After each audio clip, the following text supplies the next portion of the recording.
How is everybody doing? Now, we are meant to be doing a Skywatch. I've got the camera up, but it is looking a little bit cloudy at the moment. So we're going to keep an eye. We'll see how we get on at the night. But so for the minute, we are doing an alien radio signal hunt there. We are searching the hydrogen line, the channel on the radio dial that scientists theorize that if ET is out there, this is where they'd put the hello, is anybody else out there message, is where the wow signal was heard, and many more anomalous ones since then.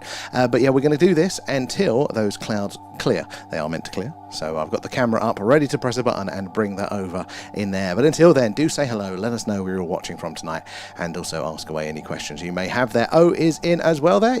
Signal Watch is right up your street tonight. Have you got your dish set up there? And Via, how are you doing over there on the tubes and markers too? Good to see you guys. Now, yeah, it is meant to be clear, but it is a thick blanket of cloud. So we'll just have to see how we get on tonight there. But it is ready to go. Just got to press a button and we can bring up the Skywatch as soon as those skies clear for us there. But yeah, how is everybody doing? How is your week kicked off to? So far, Carl is in. How are you there? So yeah, we're going to be listening out tonight, hopefully hearing a message from deep space that could be from ET, if we are lucky there. Blue Nose, thank you for the gifts. How are we doing today, Captain? Appreciate that. Oh, it's going to take a while there. Dad has other projects, so I can't sit up alone there. It's like 100 kilograms. Oh my God, that is large there. But I used to do so many things like that with my old man. I'd rope him into all of these cool projects, so that is pretty cool. You've got that together. We're all good, Carl. I'm glad to hear that you are as well. How's the missus doing too? So guys, yeah, we're listening out on the hydrogen line, and that is the channel on the dial. It is the line down the middle of the screen that we're seeing there, where scientists think that if we are going to get a message from ET, this is where we are most likely to find it. Out of all of the ways of communicating, out of all of the channels on the radio dial, this is the place. And it is where a number of anomalous signals have been heard over the years, and most notably the wow signal, but there are many, many, many more that have been detected over the years there that just don't make the headlines, but lots of anomalous ones there. There's a really interesting one. Is it the Ross 128 signal that came from appeared to be coming from a red dwarf star that's about 11 12 light years from us there, that we think has some habitable planets in its solar system. So that's pretty cool. Yeah, she's all good there, Carl. I'm glad to hear it too there. Via, we'll have to wait until I get a little bit further on once the stream's rolling, but remind me again in a bit and I should be able to double check it then. If I'm just going to spin the camera around for me just to make sure we're not missing on clear skies. No, it's looking like a very, very thick blanket of fog at the minute. It looks like the surface of Venus. Let's turn the camera out. Yeah, no, it is pretty cloudy at the second, so it's due for us to clear. The weather apps are saying that we've not got any clouds, but we bloody well do. You're doing my head in. Yeah, which is, well, I feel you there, Carl.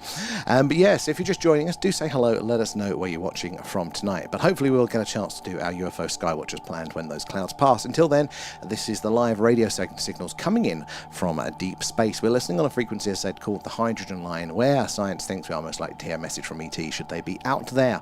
It said where a number of other signals have been detected throughout the years. And you can see that big orange line on the screen. That is a signal, but it is most likely to be electronic interference. What we need to see is a little bit more of a rounded signal, but kind of more in the middle there as well. So that is what we're looking out for. Now, it's a bit of right place at right time. It will require, our dish to be pointed at the right star when that civilization is sending a message, because these signals are so energy intensive. It will require a lot of energy, and therefore a civilization is not likely to be doing it all of the time. So again, right place, right time. But with the Earth's rotation, our dish is sweeping across the night sky, passing over thousands of stars. If you're over on the tubes, you can actually see the sky map that is behind me on my screen. Here shows you where our dish is pointed and what stars are about to come in range. And look, you can see some down there on the TikTok just coming through there as well. Now, where did we get to over in the chat as well? Blue Nose coming in, thank you for the cake there. Carl as well, coming in with the gifts as well. Very much appreciated, guys. It all goes back into the stream, help us improve what we're doing there. And Statistical as well, where are you joining us from? Thank you for the follow. Good to have you in. Over on the tube. Oh, there's a little gap in the clouds. Not good enough to switch back over yet, but we are starting to see some holes in these clouds. So maybe we'll be able to do the Skywatch pretty soon. And Blue Nose coming in with the hands there as well. Thank you so much. It's very, very generous of you, as always there. I said it all goes back into the stream, help us improve what we are doing. Where did we get to to over here, and is it Nicole here from Maine again? They're trying to learn about what you're doing. So I'm not good at the technology, but I know what you see and what you hear. And Nicole, welcome in there. And this is what we're all together. We can learn. We can learn together. To be honest, I'm not actually very good at the technology, but people, you know, we all start to help each other out and learn a little bit more about what we're doing. So if you've seen the film Contact, it's kind of like that. We've got a big dish pointed to the night sky, and it's a radio telescope. Essentially, it's listening in for radio signals and pointing up to the night sky on a certain frequency. Now, this frequency, the hydrogen line, is of interest because it's where we think we're most likely to hear a message from ET, should they be out there, and it's where a number of anomalous signals have been heard. But because it's a fixed dish pointing up to the night sky, as the Earth rotates, it sweeps across the night sky, passing across various stars and their planet. And if we get lucky, we'll pass over one at the right time that's sending a signal. We should see a nice spike coming from the screen. At the top there, that blue, more bluey, wiggly line there, that is the live signals are coming in across many channels there. And then the middle section is the same data, but it is displayed differently. So rather than dynamic peaks, those live signals coming in, this is showing averages, this middle green section, and allows us to see trends and patterns over time. But essentially it's the same thing. We're listening out on the old radio dial there, hoping to hear a message from ET.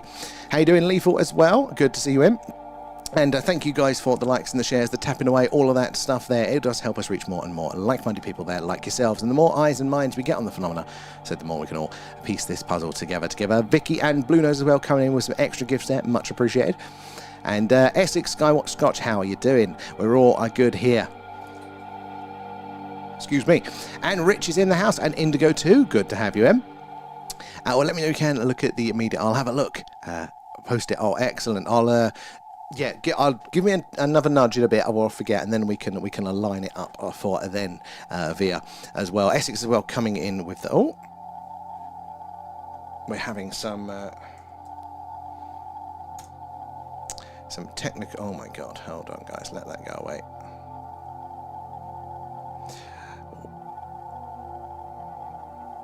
No, it's not us on this end. It's like we're having some technical lag for you guys over on TikTok. I'm not sure what has caused that one.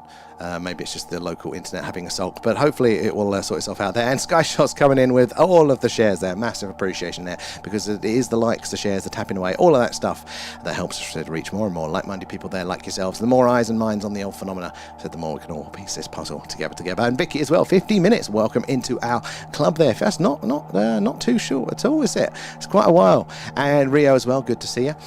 Rich as well, good to see you in there. And I've done those ones there. Carl too coming in with a gift. So yeah, do say hello. Let us know where you're all watching from tonight. So we are waiting, hopefully going to be doing a UFO UAP Skywatch, but we currently have a lot of clouds. So in the meantime, we've got our radio system up here, and we are listening out on what is called the hydrogen line, hoping to hear AT say hello. If you've seen the film Contact there, or even the recent Apple TV series Pluribus, it's kind of like that. If we get lucky, right place, right time, we might hear a signal. Carl there feeding Alan. Nom nom nom, thanks. Thank you for that. And Chad Wilson and Mary. I do like a little bit of Chad Wilson, Mary. But not been there in absolute years. How are your skies tonight? It's frustratingly cloudy at the minute. Not what we was told. And leaving from North Yorkshire, Vicky, I love that as well. Some fantastic skies your way. And Carl coming in with gifts there. And Rich there. Oh, I think you're thinking of the first video transmission there with Contact, and not the first radio transmission. So, no, what I mean is it's like the film Contact. We're listening out on the hydrogen line there. We're listening out, hoping to get a message in as well. But yeah, you're right. In the film Contact there, one of the scenes, you see it a few times, don't you, in media, which is like, you know, the... is it the Olympics Games? It was the 1936 Olympic Games, I think it was. So 90 years ago, that was one of the first mass transmitted videos that went out there. And that was, sent out. So the idea is that aliens would see that one. Because at the speed of light, you know, that is travelling 1 light year a year. So at 90 years, the furthest that transmission has gone is 90 light years. But the star in the film Contact, Vega, is 26 light years. So they would have got that message 1936, 1946, 1956... 1962, 1968, they would have got the signal, I think, by. Interesting. I've not done the maths on it. But yeah, God, I don't even know when the first radio signal was. I think there wasn't that Marconi a long time ago there. And evening from a cloudy Worcestershire. Stu, it's cloudy down here as well. I'm very frustrated by it, but I've got the camera up still, so we can switch over if it clears, as it is expected to do there. And Short Folk there from near Canterbury. Not been to Canterbury in a while. And Gandalf as well. clouds as well where you are there. Maybe we won't get lucky, but it doesn't matter because we still will have the opportunity to get together around this there. I think the BBC was the first-ish. Oh, interesting. You know, I don't actually know. I remember, yeah, I know. We're getting some gaps, guys, in the clouds. It's not... Let me show you the clouds at the second, right? Hold on. Let it load. Takes a second. There we go. That's the live view of the clouds at the minute. Oh, look, there's a star poking through. So it is slightly thinning out. I think we've got a way to go, but they are moving.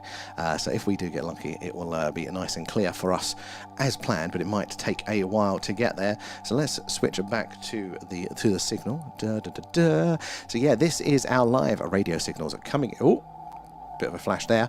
Our live radio signals coming in from our dish, going through all of the equipment there, and you're seeing them on the screen. The top bar is the live signals coming in across various frequencies. Each division there is a channel on the dial, so to speak, and then below that it's the same information but displayed in averages. Allows us to see trends and patterns rather than just the dynamic spikes. If you're on the tubes, you can see just over here the live sky map showing you where our dish is pointing, and that is live. So as the night moves on, as the Earth rotates and it sweeps across the night sky, you'll see what stars are about to come in range. You've got the middle left, the red and the green lines there. That is the audio sound that is being, analysed and there. And then this blank box here, that will fill up with information on the stars that are in range. Let me just open this one up here. What have we got coming in range there? Oh my God, I can't even pronounce some of those stars. Can I zoom in on that one? No, I can't zoom in on that one. Okay, we'll have to tackle that one again. You guys in the tubes could probably pinch to zoom to see what is going in there. And Ollie as well from a Warminster. Ollie, was you in the other day? The name rings a bell there, but it felt good to see a fellow Warminster resident in as well.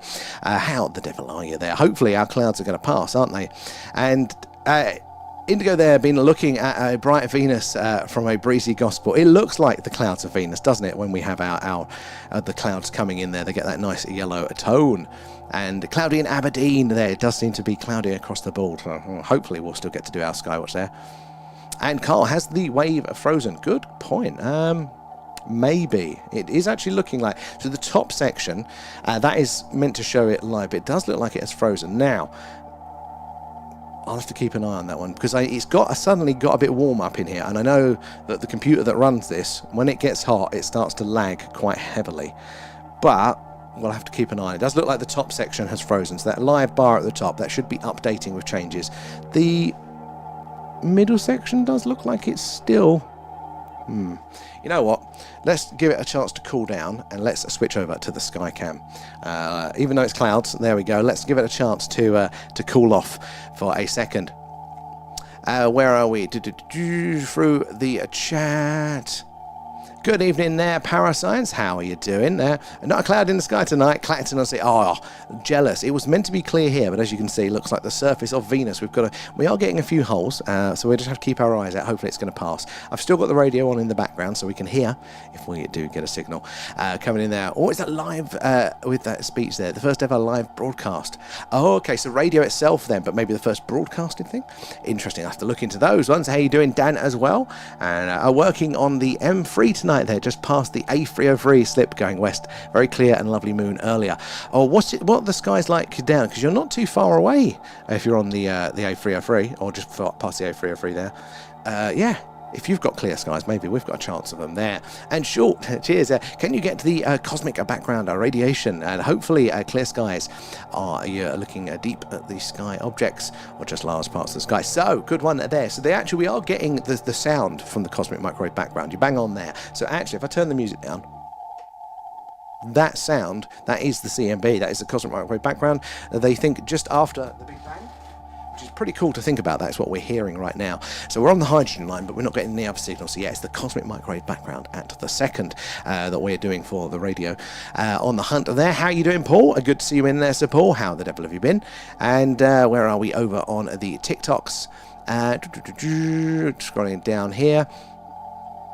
Ruer as well there. Thank you for the likes. Appreciate that, guys. It is the likes, the shares, the tapping away. All of that jazz helps us improve what we're doing there. The more eyes and minds on the old phenomena, the better. The more people that come in and share their experiences. And have you heard about Jodrell Bank possibly closing? Somebody posted that today. I can't imagine that they would let that go, but you never know with the cuts. Somebody in our Discord community actually said maybe we should do a fundraiser, and I'm like, actually, you never know. Like, obviously that's a lot there, but hear me out, guys.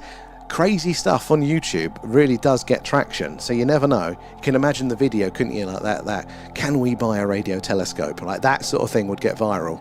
You never know, maybe we could do it, and we could actually do this with a really, really big dish exclusively for listing out for aliens. We'll paint it green. What do you reckon? Or is that a crime? Thin cloud up in North Yorkshire, but blue sky.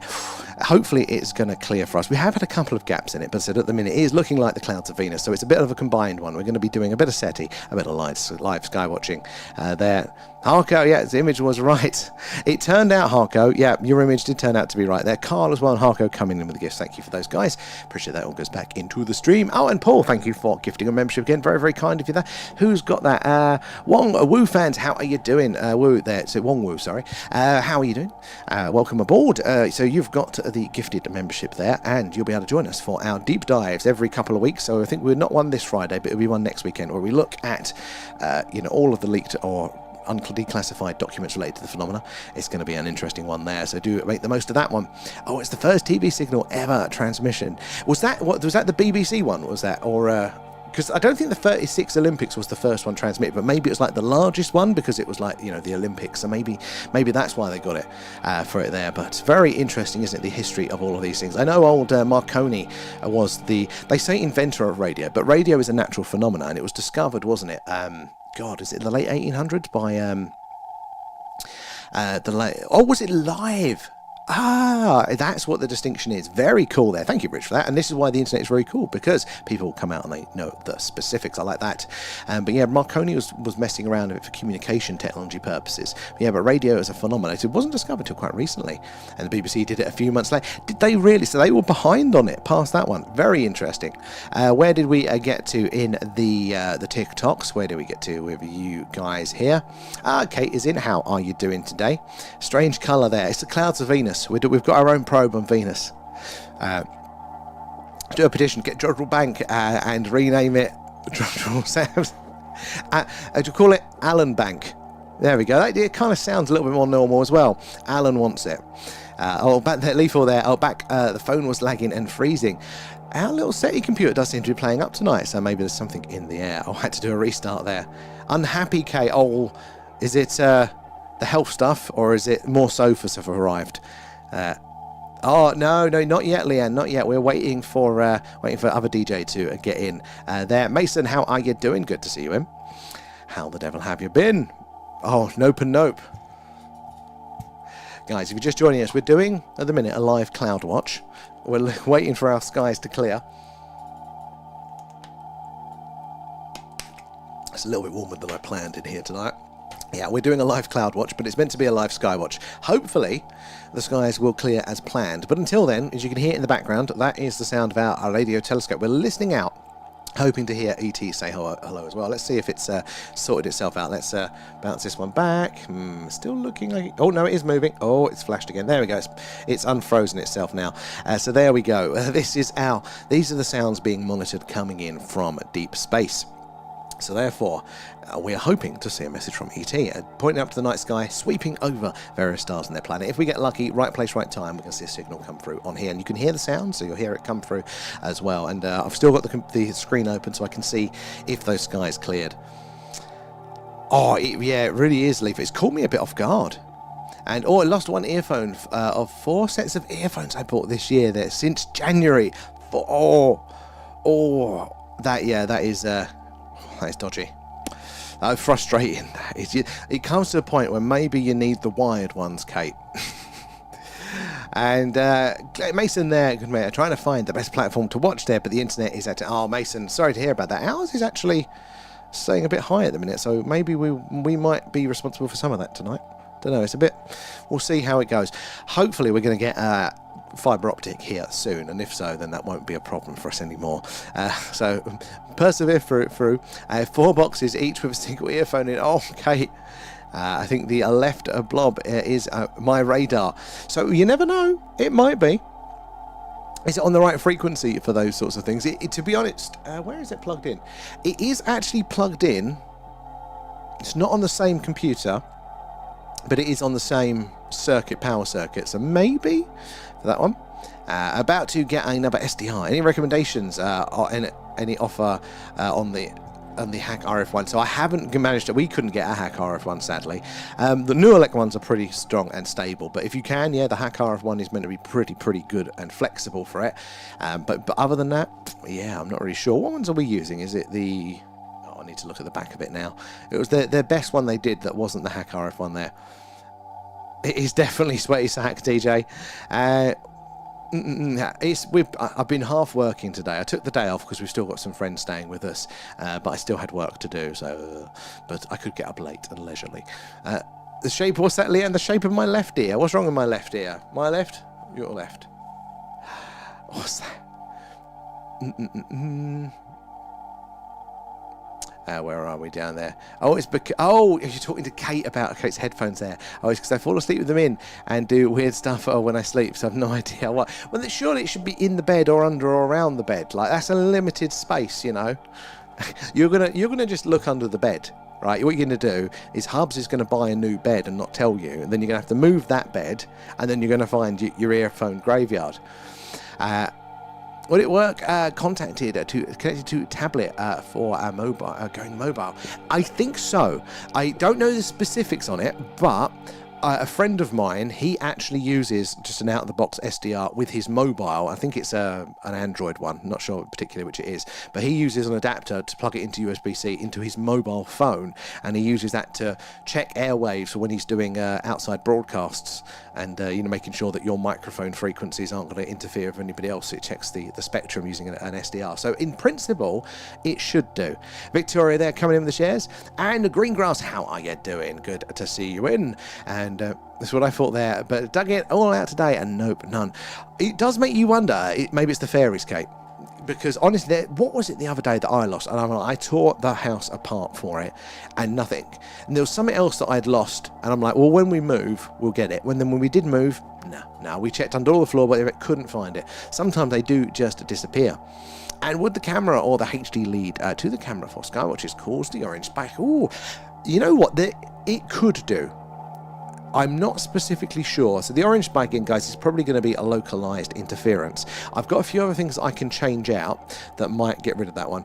But yeah, we haven't actually identified it down because although our setup rarely changes, that spike is there consistently. So, not sure. Saying that though, there are some days even though it doesn't change and then it goes, but it has been there consistent since the new change around there. Oh, but it's before we always had the signal thing. Yeah, but it was intermittent, wasn't it? Now it is pretty consistent. Let's set up a program for it to scan too. I think you should be able to, X. I think. I'll ask him to see what's possible. See if it is easy enough there. Victoria there and Harko coming in with the gifts. Thank you for those guys. Appreciate that. All goes back into the stream. Kitchen is usually the hotspot there, and I call them Kitchen Pixies. Kitchens do seem to be a hub for that sort of weird activity, don't they? Like, you hear a lot of the paranormal stuff. It's spoons and things going missing from cupboards, doors, opens and opening stuff. Is it because there's just more individual items in a kitchen? You're going to notice it more? Let's quickly bounce back over to the tube, see where we got to with all of you guys. We got, didn't we, to Mason and Marcus there. And Jeff, what software are you using? So what we're doing now, the top section, that blue spike that's moving in chunks, that is SDR++. It's free open source software that we plug into our dish and our antenna and stuff like that. And then basically it's just like a visualization of your old-fashioned radio display, but not digital on a computer now. And the rest of it is what we are building ourselves here to analyze that data in various different ways. So again, the top section is the live signals coming through across all those different frequencies. The middle section with the orange bar and the green line, that's the same, but it's displaying it differently. It displays it as averages. So like you see that very thin spike on the blue line, it comes out as that orange line, or you can see the natural undulation of the background noise there, but then you see the square ridges. That kind of shows you where there's a signal. It helps us visualize it differently. Below at the bottom here, and again on TikTok you're not going to be able to see this because I'm covering it up, but that's the live sky map, and it shows you where our dish is pointing, what stars are in range and what's about to come in range, and it updates it there. Right across the bottom we've got solar wind speed, although that doesn't seem to be loading, and we've got the geomagnetic index there, things that can affect all of the radio signals for us to monitor. Got some more solar flare stuff up there as well.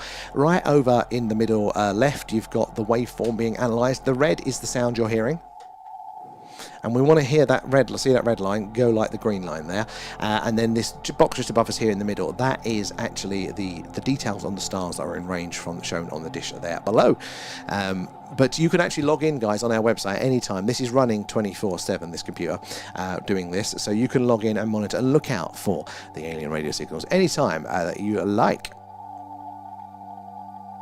Where did we get to? Sorry, guys. And the moon over Clacton-on-Sea tonight is amazing. Yeah, I haven't seen the moon properly in days. Where we are, I just can't quite get a good shot of it, because we haven't done a moon stream in a while, have we, guys? So if you are just joining us, remember, do give us a follow, give us a like, or whatever it is, wherever you are, or a sub, whatever it is, because we're on pretty much every night. Clear skies, we do a UFO UAP Skywatch, and that's what it looks like. We are technically going to be doing that tonight, if the sky's clear. The camera's set up, and I can switch it over at a touch of a button, but it's very cloudy at the minute. Cloudy nights, it's the UFO, it's the alien radio signal hunt, you know, when it's too cloudy for the camera, or when the moon is up and I can be bothered, it's that. It looks really cool. We see the moon up close, some of those strange things as well. So yeah, make sure you're following, subscribe to get those notifications when we go live. And Grandmaster, a moment in our thoughts today for the great Harold Oblong there, the first pogoist to become an astronaut, who passed away today at 75.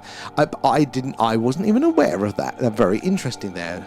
And Rich as well. And imagine what TV broadcasts the aliens will be getting in the future now. There, Love Island, RuPaul's Drag Race, and Big Brother. They're just sitting there with their popcorn. They don't need to. They don't need to wait for us, do they?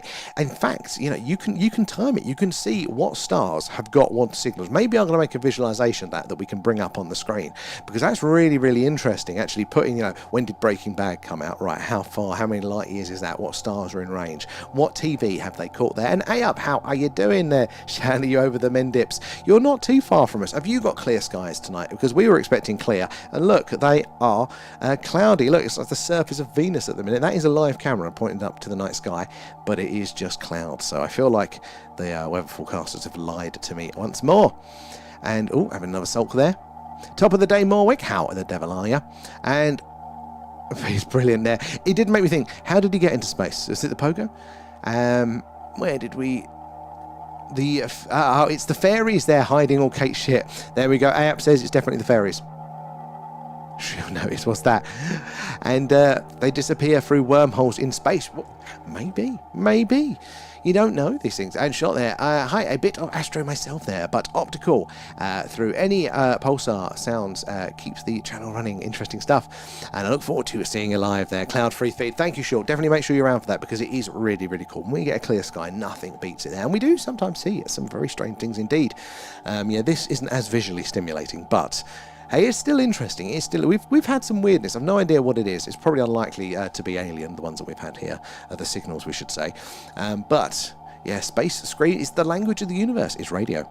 And for a signal to come back saying hello, it's 180 a year. So yeah, so if you're doing what is that, 50, 65, so it'd be 65 light years each way, wouldn't it there? So what star's 65 light years? But yeah, at the speed of light. So if we had a colony on Mars, and you wanted to FaceTime your friends, is it 5 minutes delay there?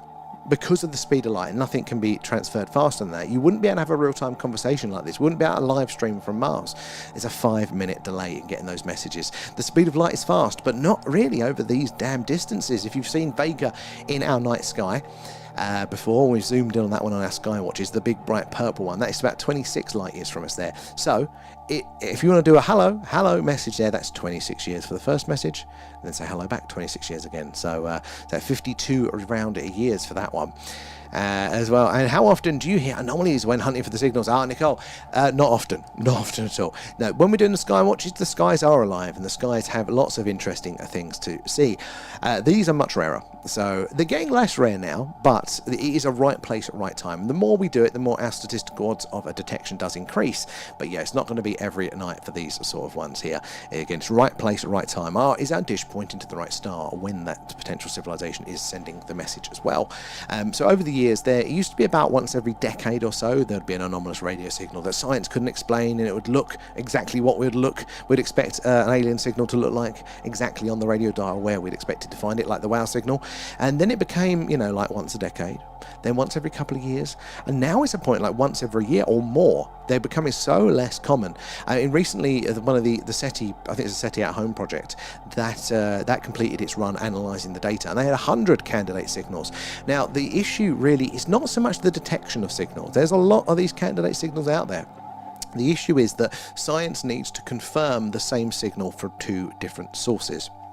So 2 dishes in different parts of the world pointing at the same target star, and therefore that will confirm if that signal really is coming from that star, and it's nothing in between. It's nothing like a space probe that's wandered into view and kind of giving a weird signal off.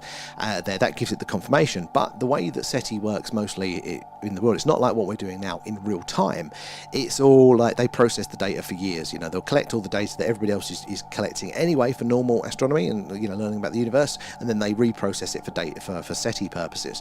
So sometimes it can be 20 plus years since that initial signal's heard before a dish gets to point back at it again. And who's to say that they're still sending the signal? These are going to be very, very expensive signals to send. So like really high energy requirements. If you're a civilization, you're going to have better things to spend that energy on most of the damn time.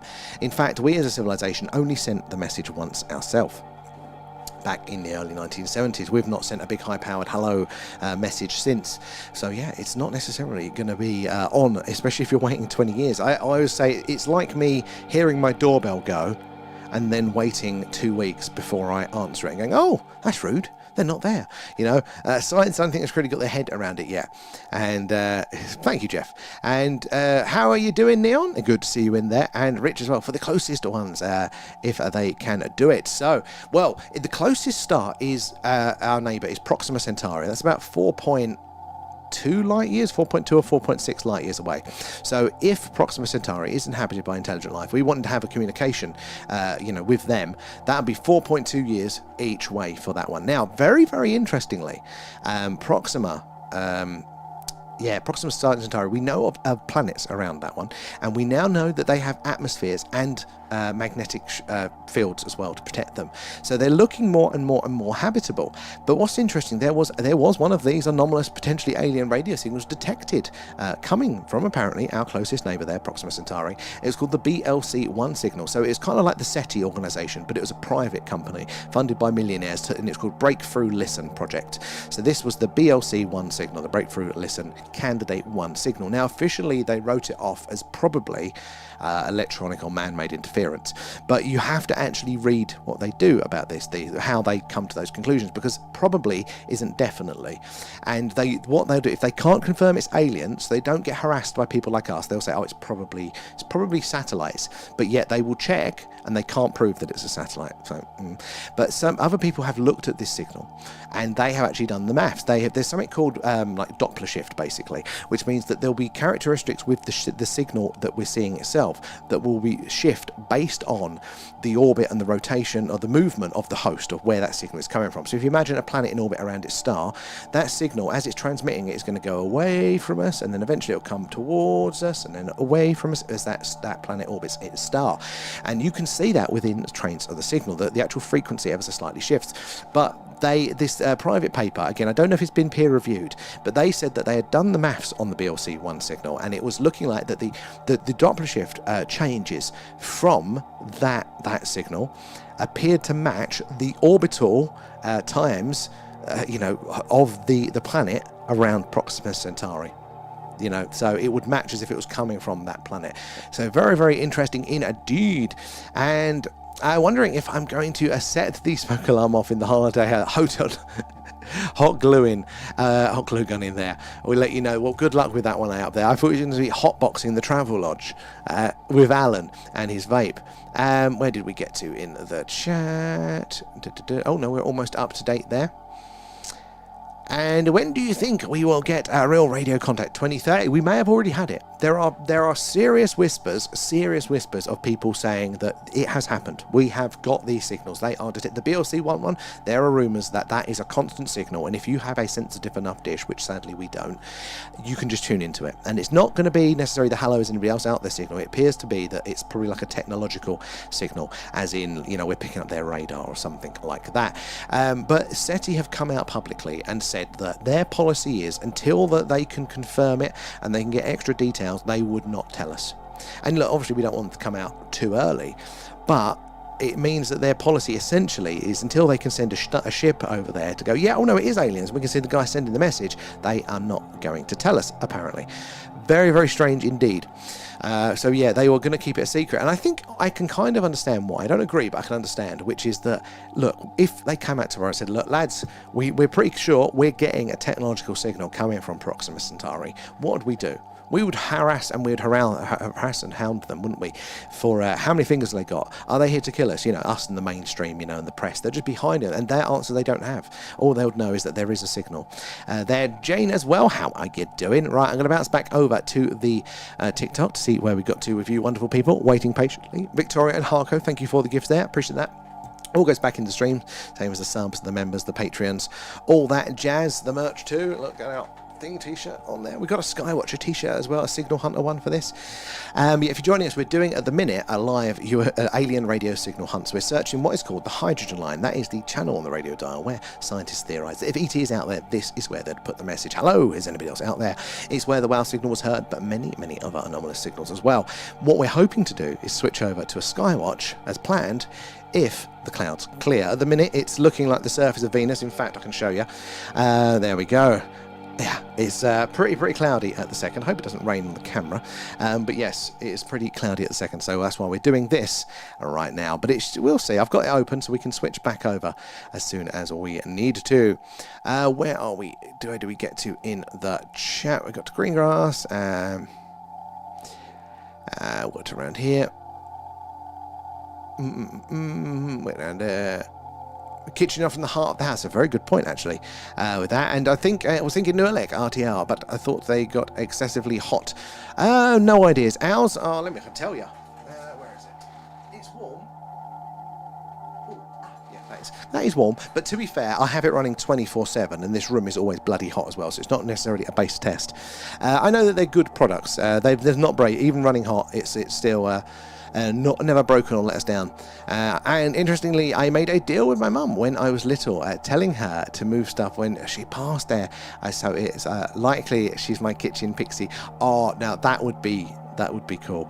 Yeah, I wonder, how many would we recognise signals from loved ones, even if we've explicitly said it? Like, that's just the thing I'd forget and then swear, why is my stuff being moved there? 3 years later, oh, okay, that is so hard. 20 megahertz, how wide is that one? And it's cloudy in Plymouth there. Oh, hopefully it's going to be clearing here, but I'm starting to believe it less and less. And after a beautiful moon above Rotterdam tonight, who else was saying it? It was Clacton as well, was saying that they're getting a good shot of the moon. Sadly, very cloudy here.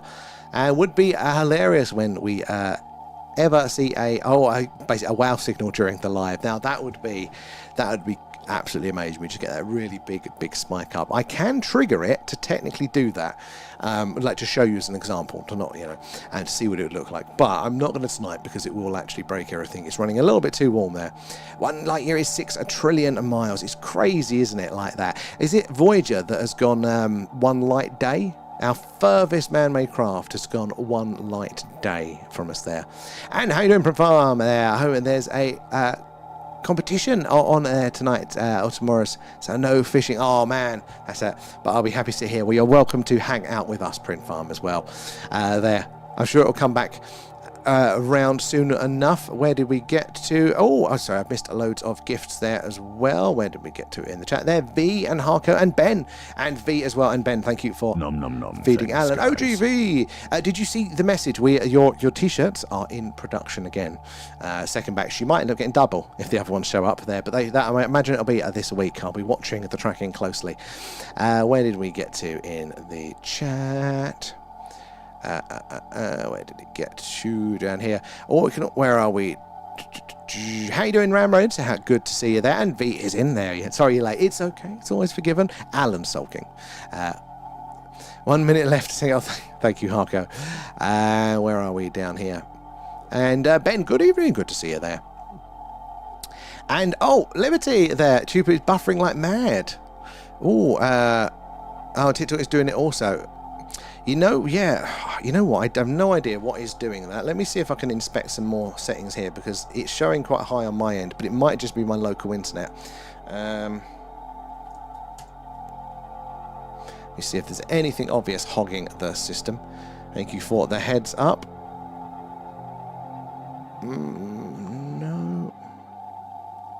Nothing there. Yeah, I think we're just having a bit of bad luck tonight with that one. Yeah, it's probably something in the local environment that's just throttling our system. Where are we? Where did we get to? Down here. It's pissing down here in Scotland. V.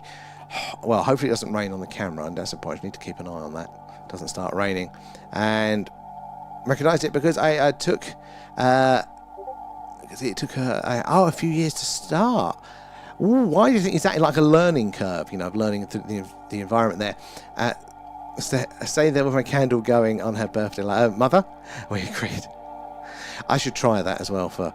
and V, no worries, V. I'm sorry it's had the issue for you guys there. It's obviously your very long palatial driveway. I couldn't work all the way out there. I'm glad the other two things arrived for you there. Let's have a look. Where did we get to in the tube chat as well? Yeah, Summit's hogging the system tonight, guys. Let me just make sure everything that is possibly off can be off.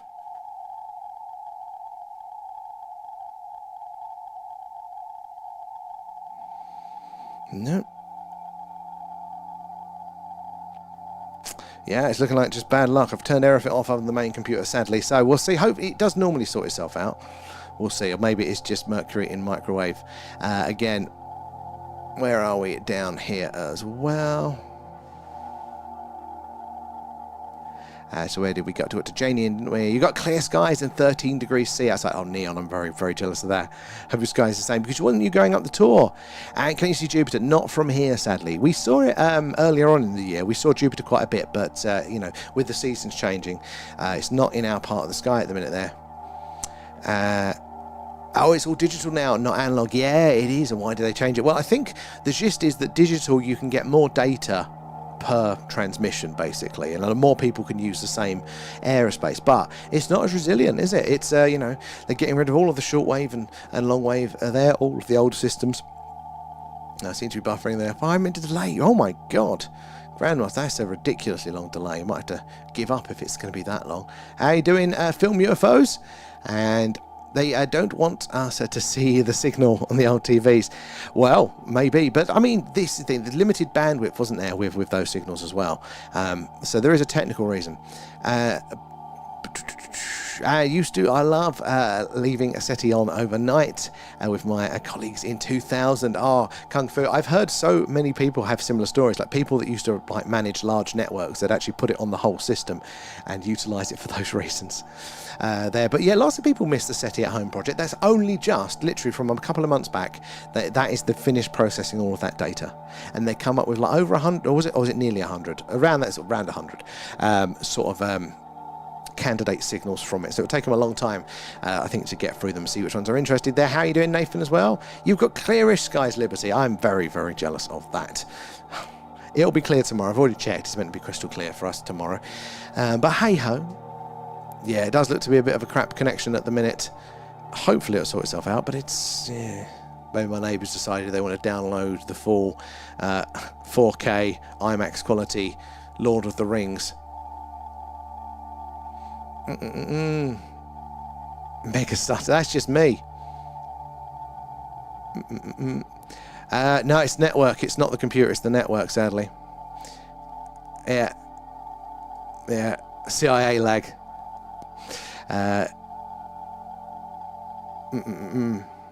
And something up to lag the stream. Yeah, it's something to do with our local network. I can see that my local ping has gone really, really high, but it's not a device within the network. So normally when this happens, if I turn everything off, it'll mean that my upload speed has just gone to shit. So there must be something in the local area. So yeah, not something I can do much. It does normally sort itself out, so I'll just have to see. We'll have to see how it goes. The Men in Black knocking. And all glued, no smoke alarm yet.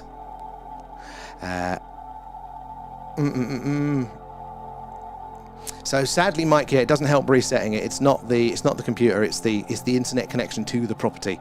There, sadly. Yeah. That's getting better. I don't know. It's looking state, but yeah, it won't be. It's not going to be the router or anything like that. Never changes it. It's just rural internet. It's just bad luck at the second. And why do they build Stone Henge next to the A303? Well, it's convenient to drop the bricks off, isn't it? Drop the stones off. And Emilio, how are you doing? And check the live cloud cover radar. It says a clear little bit at 2 a.m, but nothing for them. Oh man. Sure, it was meant to be actually clear for us today, but it is still very, very cloudy at the second. You know, Stonehenge, it was, wasn't it? Yeah. I want to know what it looked like beforehand, before Stonehenge being rebuilt in the future. I've seen the picture of them craning the old blocks on it and all that sort of stuff. But yeah, what did it look like beforehand? So the old, just up the road, the West Kennet Long Barrow there, that was one that was, my God, hold on, it's too hot in here tonight, guys.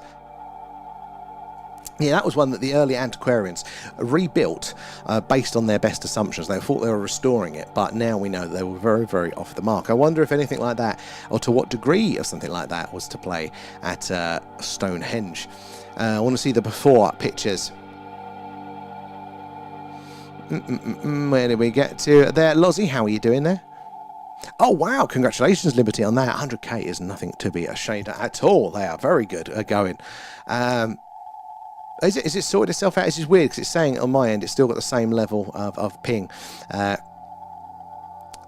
loads of excellent there. Again, it's still actually saying it's just as laggy here. I'm going to see if my thing's frozen. Thank you for the heads up. Let's make sure, see if it changes, because Harco built us a little box that checks this sort of stuff. But it just goes on sulks every now and again. Let's have a look. What's it doing? Yeah, it's still saying it's pretty high here. So we'll see how it goes. It's only a minute for you now there. Well, that's nothing compared to the TED, is it? BT Internet is always stable and reliable for me. It's hit and miss for me. Like, we used to have EE and it was brilliant, and then we moved like to the street over and it was crap. And it's like you're going through the same street boxes, you're going through everything the same main hub, but it was just the difference between it was crap. It's just rural internet, the dangers of it. We are said are meant to be getting what's it called, fibre here soon. But we'll wait until that happens. When that happens, there'll be no issues at all. But as always, we're always pushing it to its limits of its abilities. Where do we get to over on the TikTok? It's getting rather warm tonight, guys. A little bit surprising how warm it is. It's caught me a bit off guard, so I'm going to be a little bit slower on the uptake there.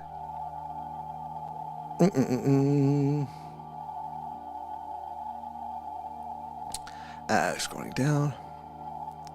Connection will jumpy, but it's cleared up. Well, I'm glad it's cleared. They're still saying it's very high, which is weird. Arco coming in the shares. Thank you for that. And V, there we go. Look, feeding Alan. Nom nom nom. Thanks, guys. Thank you for that one as well. Still have set. You've still got it there, X. They've completed the project. The UFOs are making crop circles. It can be things like that, though. In theory, that affects it. You know. Interference on the lines, is all those sorts of strange things. You know, I'm going to pick the brains of the BT engineer next time to see if it can be the aliens. It does start to make you wonder when there's nothing obvious in the area and nothing has physically changed. You go, what's going on? They can't handle your Scottish. They just don't like the Scottish cast. So they've delivered it to the wrong wing. Can you? No, DJ's not in. We'll have to wait for DJ to come in for that one, Leanne. Sadly. Where's your fan gone now? Well, stupidly, I thought it wasn't going to be too hot, so I didn't put it in tonight, but now I need my own, I think, stream fan. Oh, thank you, darling. Service with a smile. An ice pack. Oh, that went on the old back of the skin there. Thank you, darling. That's actually very helpful. Appreciated. No, it'll be fine for now. Fibre isn't much different here. Is it really not? Oh, that's disappointing, because I was hoping. We are pushing it to our spec, the maximum that we're getting at the second, so we need more upload.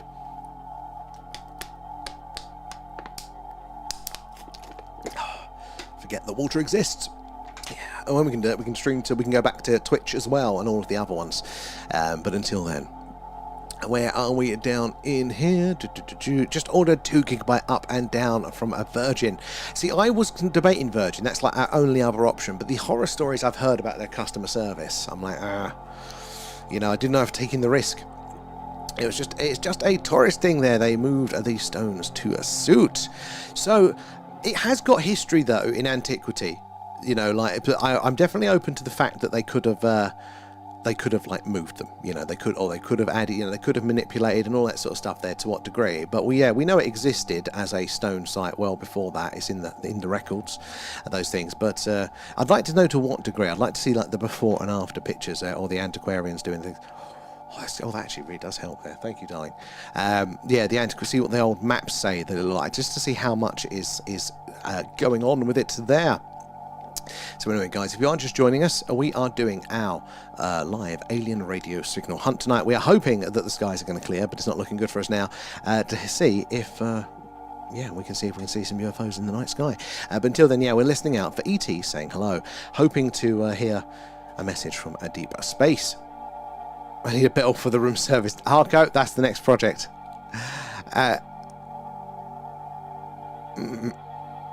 You're not sounding like no one doing his 40 mic gig now. Yeah, it's... Oh, no, it has dropped now. Actually, even my little indicator has dropped. So I wonder what that was there. The neighbours. It's, the do. I'll have to... Oh, in the Discord on that. Oh, yeah, that's what I'm curious, but I've never actually looked into. As well, Amanda, how are you doing today? And where are we? Over on the TikToks. Drinking my nighttime green tea in my thing mug. Hey, we still need to see you. We want to go. Alan wants to see you in that. And and the green is very appropriate for that green tea. I'm sure the bell would go somewhere uncomfortable. Very much would, I think, Kate. But it's still worth trying. Yeah, all good here, Amanda. All good. Just a bit hot. Other than the clear skies we were promised haven't played out. But we'll see how we go on. Have you heard Labour have pulled the funding for our biggest radar? Yes, literally saw that earlier, and surprised but not surprised. That's one of the things that, I'm not surprised in pulling funding, but very surprised that particular one got it there. Somebody was saying in our chat that we should do a fundraiser for it, see if we could acquire it for our SETI hunting. I was like, actually, that's the sort of thing, some sort of crazy idea that the internet does like to get behind. Yeah, very, very sad indeed, though, if we do lose something like that. And, how about a moon watch? I'd love to do one tonight, but the moon is not up for us here. I don't think it's high enough in the sky. I couldn't see it at all earlier. But a moon watch should be soon. It should be soon. We just got to wait for the alignment. We've got to wait for it to be up at this part of the sky. But I've got a feeling when it comes back, it's going to come back with a vengeance. Because we did start... When did we start doing them? It was... I think we started doing them in August last year. It might have even been the end of July. So the alignment should be right for us to start catching it again soon. It's cloudy there too. There's a few people who've got clear skies. But, it's the most Mickey Mouse tourist town. Well, it definitely is, I think, in a lot of ways there. You can't even park nearby. You have to get a little bus to it and all that sort of stuff down the road. But I wonder to what degree. And Shortvoke there, if you picked up a signal, what would be your thoughts for yourself and for mankind alike there? Would it change the world? Plus, if the aliens actually visited and wanted communication, would that be good or bad? Well, that is the question. It's various degrees, isn't it? So we have got previously a lot of anomalous signals. Not we as in us as a group, but humanity has received a lot of anomalous radio signals. They look exactly like what we'd expect an alien radio signal to look like, kind of exactly where we'd expect to find it. So it's that second detection we don't have to fully confirm it. So we're kind of entertaining the idea already as a species. But yeah, getting that real 100% confirmation, that would be quite different. Now, it depends on where that signal was coming from. If it is Proxima Centauri, our closest neighbour, that's very, very different to a star 10,000 light years away that's, you know, realistically not really going to be able to visit us unless they've got the warp drive. So yeah, it depends on the nature of all of those things. I think direct contact would be very, very difficult. You know, we'd have to... but it could also have a wonderful effect. You know, if there is a... not even a threat, but, you know, if we can position ourselves, you know, in the pecking order of the universe a little bit differently, then we could definitely overlook a lot more of the differences that we have here on Earth. So I think old Reagan was right there. It would be a brilliant unifying factor at the very least there. But level of threat depends how much it affects people's day-to-day. I think interesting signal coming from deep space. It's in the news for a couple of days. And that would be it there. If there was a clear message to it, if we could decode whatever the message said, hello, or we come in peace, or whatever it might be, brace for impact, lads, whatever it could be. In fact, the recent paper actually posited a slightly different idea on what that message said. It said we might actually be more likely to detect the goodbye messages from another species more than the hello ones, because that is when a species is going to be most likely to invest the energy required to send these signals more consistently for as long as possible there. If you've got nothing better to be doing, you know, if this is our goodbye, or reaching out for help, maybe something along those lines. Where do we get to? You're waiting until I have all the merch there, and I'll put it in. Oh, thank you, V. Alan will be pleased. Oh, Scooter there, Yellow Moon. That sounds like a really good shot. Where are we? Down there as well. And where are we down there? And so how was your weekend, friends? They're still here, which is good. But it's a really lovely time, really, you know, good to catch up with people. So yeah, I forget to socialise. So when people come to me, that's much better. So it's a good time. How about your weekend? Are you and Gladys chilling? Did you watch? What did you watch? The Vast of Night of Gladys, and Scooter there. So pulsar spin 28 to 500 times a second. It is crazy, isn't it? The old pulsars and things like that. It blows your mind. Then you got how fast like magnetars and things like that. They do theorise that pulsars could be one of the things that an advanced alien civilization could adapt, have a society, adapt that spin rate to make the signal that comes from it unique, and therefore kind of use it as a sort of a GPS, an interstellar GPS. How cool is that, the idea of that? But yeah. Watch The Vastest Night twice. Used to love it. Can't get enough. This is when your replacement t-shirts arrive, and I've just got, you know, it's The Vast of Night on it. I'm going to have to make one specially for that. It was a good film. Magnetar spin 26 to 37 times a second. Scooter, I love that. I'll catch you later, but thank you for the knowledge there. Do appreciate that. You watched Disclosure finally. Kate, what did you think? What did you think of that? I enjoyed it more than I thought I did. I don't think it's going to be seminal. I think it's very of the specifics of its time. The ending, you know what? I can't remember what the ending was now. What does that say about it there? And where do we get to? The stones were all fallen over till the 50s. I was watching the start of the stream there. Bad, I think. Yeah, it's not been an ideal one at the second there. The orange, a line there, Amanda. So that is a signal, but it's most likely electronic interference there, because it's very precise, very technical, but it's also been there the whole time, and the certain timing is all crucial for this. So an alien radio signal we'd expect, because it's so far away and the Earth is rotating at that distance, it's 30 to 90 seconds that we'd expect to see it on screen, somewhere between that. But that's been there the whole time, so that means the source of that signal is probably here with us now. But it is one of the clues. It's a good little reference point, actually. Do you really believe that? I believe what Stone Henge is meant to be. Not necessarily. No, I mean, I use the mainstream explanation as a placeholder. You know, that it's the mainstream guess. It's a safe parking spot as an idea, but I'm very I think it's very unlikely to be true, if that makes sense. I think there's a lot of interesting other ideas around, but I don't know which one makes more sense to me yet. So yeah, for me, it's never made sense, you know, to invest that amount of time and energy, especially what that would cost a civilization like that, to move those stones. You know, for you know, ceremonial purposes. There's got to be some sort of practical purpose tied in, I think, for that one. Same with the pyramids. But yeah, I think it's degrees of how much they've got right, rather than, you know, is it right or is it wrong, fully with it. And thank you for the question, Amanda. It's very good.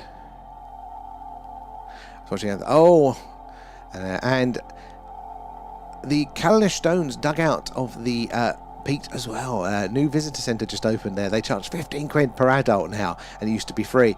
Yeah, it's problem is with everything, isn't it? You know, but to be fair to the organisation, like let's say for Stone Henge, for example, because it's so popular, you almost have to kind of block people from it, just because it can only ever take a certain amount of people.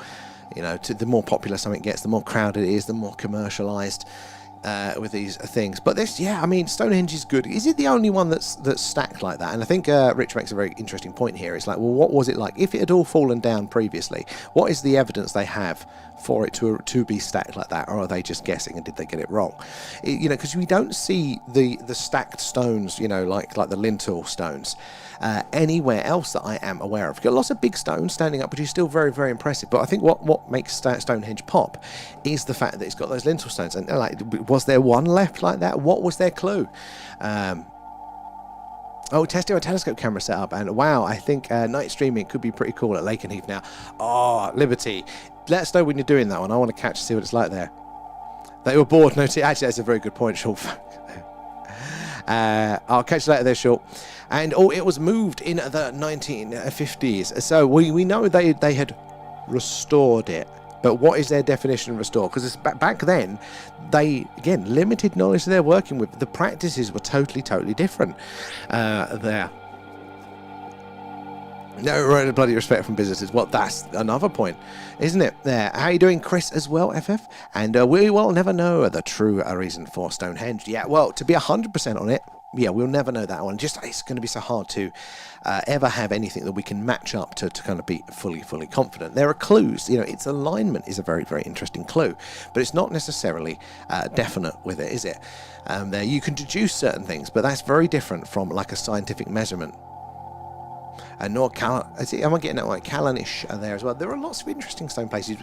Is it the Devil's Darts? That was another one. And it was a line of massive stone, like far bigger than Stonehenge stones. They were all kind of in a line. They slowly disappeared over the years, and there's one or two left now. But it used to be, I think, 5 at least that have been recorded in recent history. And you get, these are substantial things.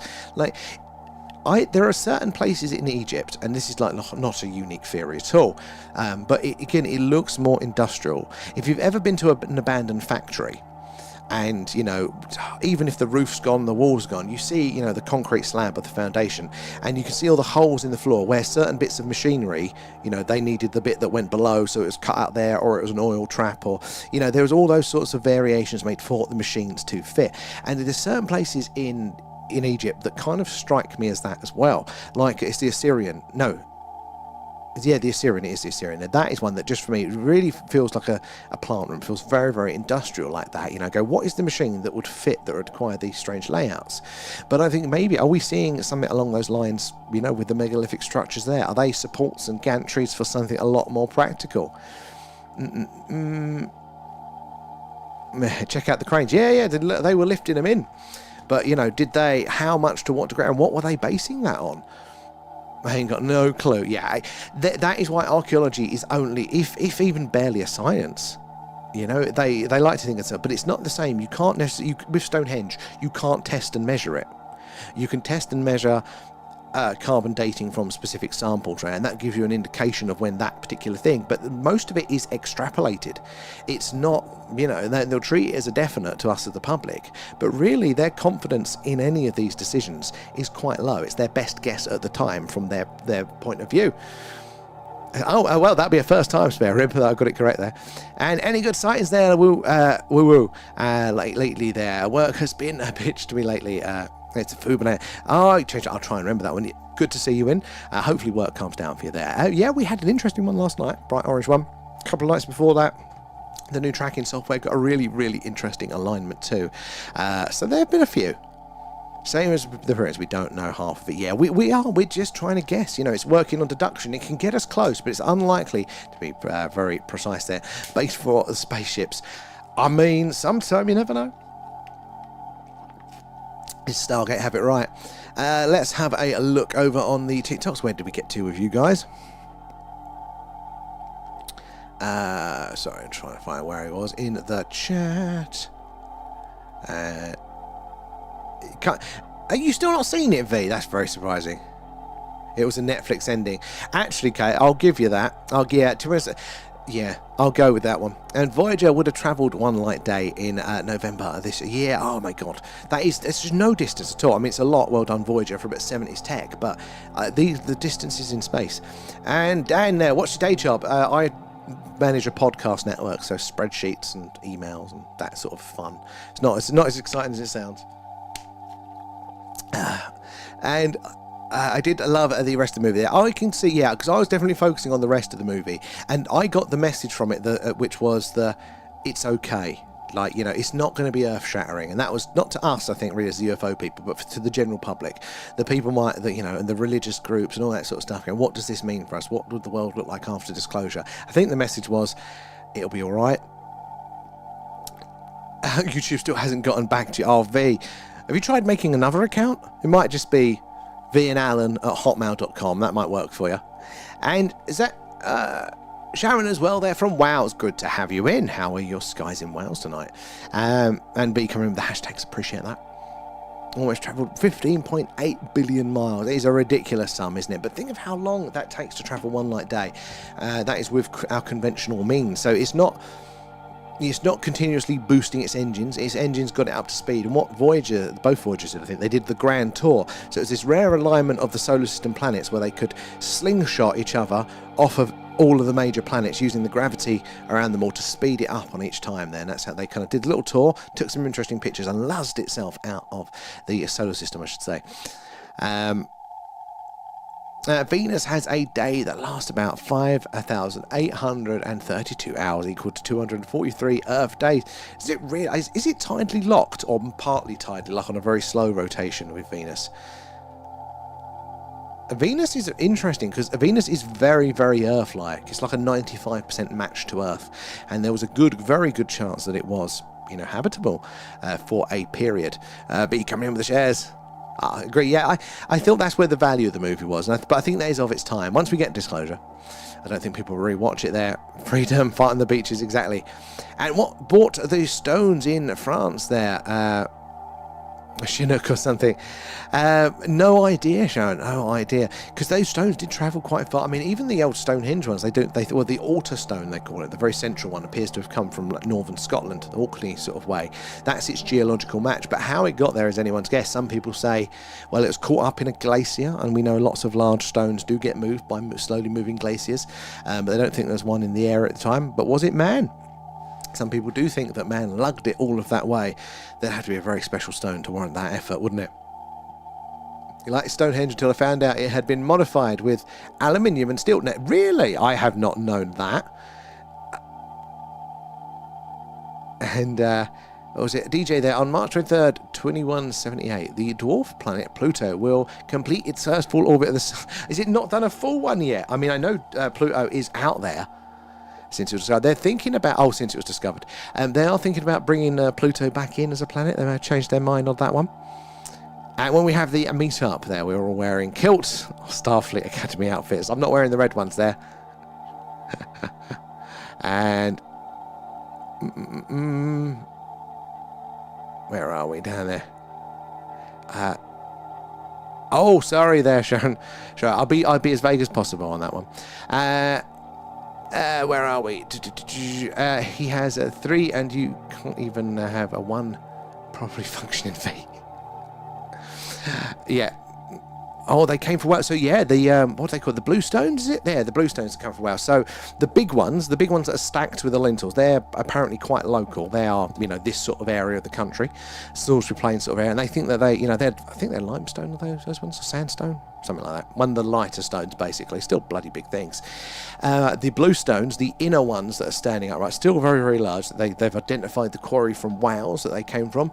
Some people floated ideas that they might have actually been part of something else, kind of in between here and the quarry, somewhere in Wales, and then we robbed them and then put them on later on there. But then there's that one central altar stone there, which is apparently the one from up Scotland way, and Kate coming in there feeding Alan. Thanks, guys. Voyager 1 will reach the inner edge of the Oort cloud in about 300 years. Now that's going to be interesting to if it'll in 300 years. Okay, it's not going to still be working by then.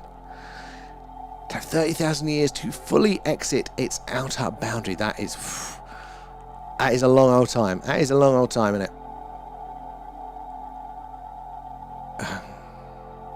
Oh, we changed them. Where did we get to? And Amanda feeding Alan as well over there on the tubes. Guys. Thank you for that.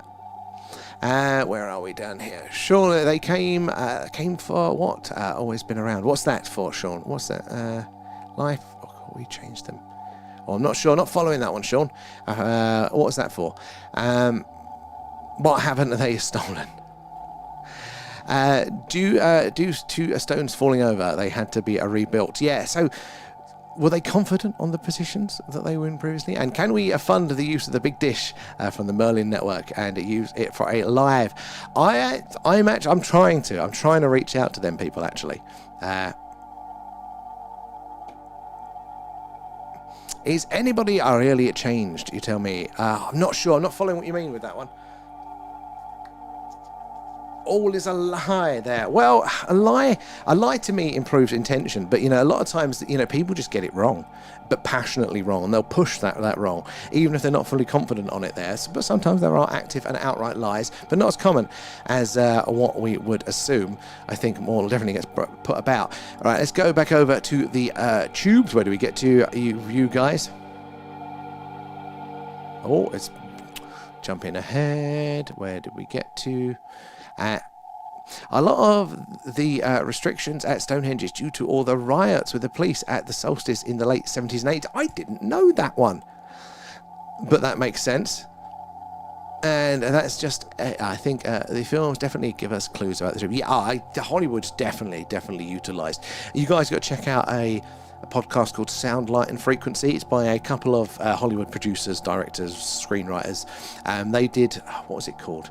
It was a 90s, early 2000s UFO film. They've done lots of other things since. And when they were making that film, what was it called? Oh, no, sorry, TV series. When they were making that one, they got approached by somebody claiming to be naval intelligence, saying, look, if you take a deal with us, we'll tell you the truth. You can put it in your shows, but we kind of, get to direct the storyline. They apparently didn't take the deal, and it's kind of there's their podcast revisiting that and all the clues since, and all the clues potentially within media. Really, really interesting. And one of the chaps, as he grew up, his kind of adopted father, family friend, was what was the chap's name? He was very senior in the Reagan government, like really, really senior, head to do it, like top around the table at the White House. And he told him when he was a kid, when he was having a couple of drinks, he said, wasn't too specific, but he says, look, the aliens are real. And he was worried that, the world he had brought his daughters into wasn't the world he thought it was. And yeah, it really is an interesting one, worth a check there. Sound, Light and Frequency. And the last 2 days, I've caught the craziest footage from the live streams from volcanoes, and caught some daily not birds, black-shaped craft, changing forms, and darting in and out of reality, as well as come on, you thing. Where's the scroll? Why is it not scrolling? As well as a transparent light form. Oh, from a ship that darts in and out. The volcanoes are crazy, crazy active. There are lots of strange things going on, off and around those. And follow some ley lines if you can. They mostly appear around them in the UK. Alan, so apparently, I've not looked into ley lines a lot, but apparently this little town that we're in, so it had a UFO flap here in the 60s and 70s, but it's always been generally weird, and there's still a lot of strange things in the skies today. But apparently this is the convergent point of some, I think it's 12-point ley lines or something like that. I don't fully understand it yet, but this little town, there might be a reason why it is special. How are you doing, Vinny? Probed One's good to see you. And shit is wild around volcanoes. Apparently so. I've seen some really cool footage from them. And it was 1800s that they built it there. End of. Why is it not scrolling through? Oh, this is winding me up to at night. End of. Oh, for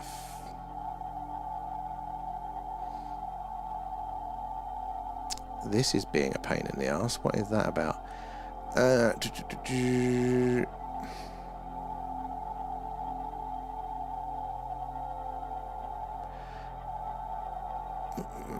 the pagans out had the ships, I think. Interesting. I've not heard along those lines. Pluto is always the ninth planet, but yeah, Pluto is still a planet, definitely here. It's the Victorian era. Interesting. I've not heard that one. I know that it goes back on certain wrecks, so I'd imagine they'd be building or would have been adding to something original. Who knows the land? Well, this is locally it is known quite well. Like, you know, there's lots of like records and things, but I would definitely say that there would that I could have, you know, screwed around with it. I don't know to what degree. I'll have to have a look into it. I do find it quite interesting.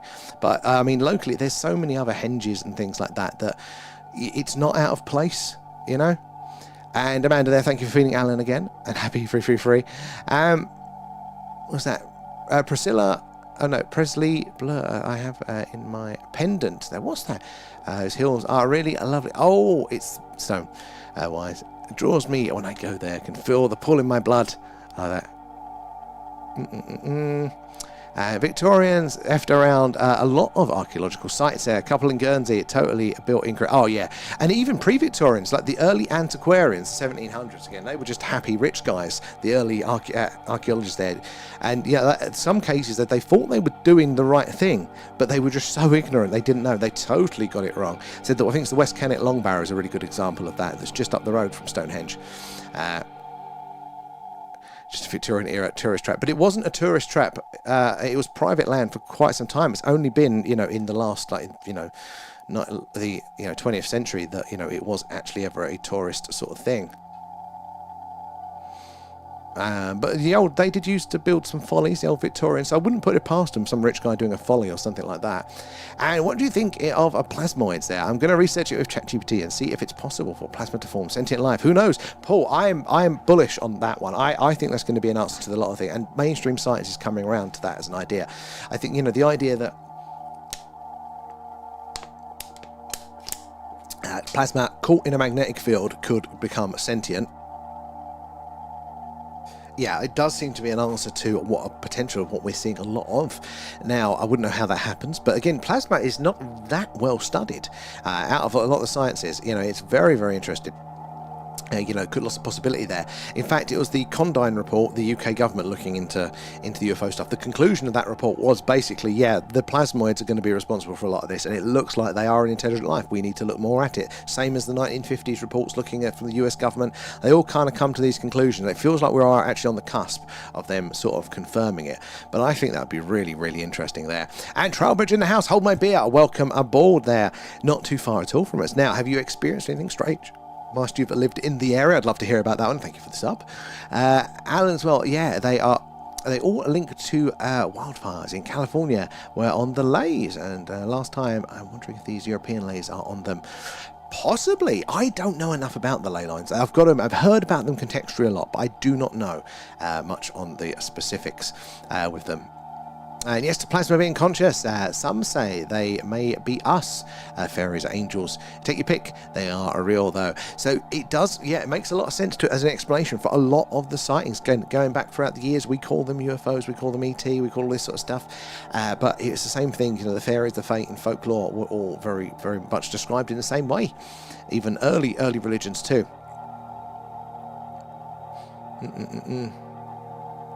And is he ready from there, spare room? My children's book was based on Guernsey witches. Oh, I've got that one at home. History and plasma go way back. I think it does. I think it's because it's such a strange form of life there. So different to us. I think that's why we've missed it. I think it's we don't compete for the same resources. We've never had a reason to look at it specifically.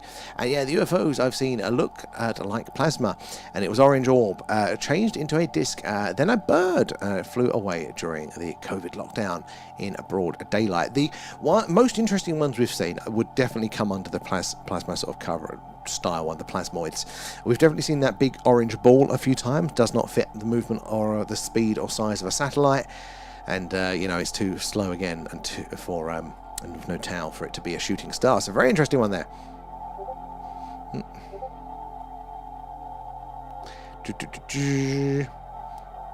And hence it's basically a mount. Why not any mount for cremation? Not following on that one. As you're saying, Stone Henge. It's not really is it a mount? What describes a mount? It's quite flat there, that part of Salisbury Plain. Where are we over on the TikTok? Let's give us a look. Where did we get to? Where did we get to?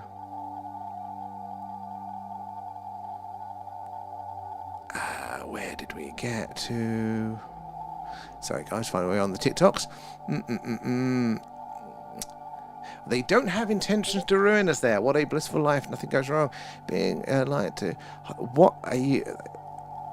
denied the deal. Okay, right, I'm going to skip. I'm sorry, Sean. I'm not understanding what you're saying. You're going to have to do like full sentences and explain it to us. I want to hear it, but I'm just not following it in just little chunks.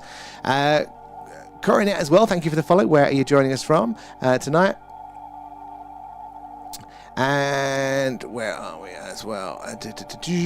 And sure on there, what camera would capture this sort of stuff there? So when we're doing our Skywatches, you need like just a modern video, a digital video camera, sort of like we use a Sony A7, quite an early one there, but they do some better low light ones. But it's really the lens is where the trick is. Should we switch quickly over to the clouds so you can see it?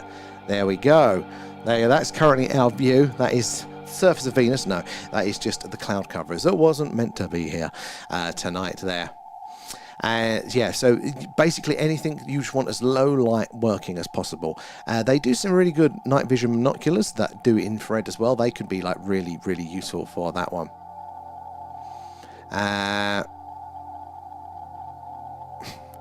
Where are we down here as well? And 7 planets in our solar system can fit entirely in the empty space between Earth and the Moon. Is that true? Because yeah, the Moon is like, that is distance. Is it 3 days at current space travel? It's quite a gap. But it's also, what was the? I think like that is. I saw somebody do this as a presentation. Right?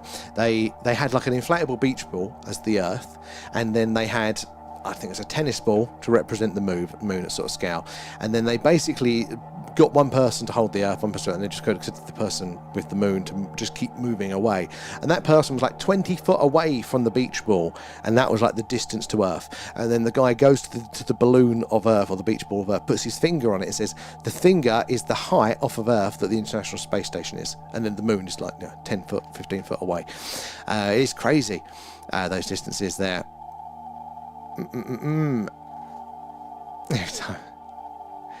And where are we? Down over here as well. And Oscar there tuning in from the reflecting pool in Washington. Oh, Oscar, that is really, really cool. How's it going? How are you testing all that going there? And Sharon, we do, but it takes me time. I'm over on the other chat now. I'm back here for you there. Just visited what's open of the White House, then going to Lincoln, making the most of it. I'd love to see those things.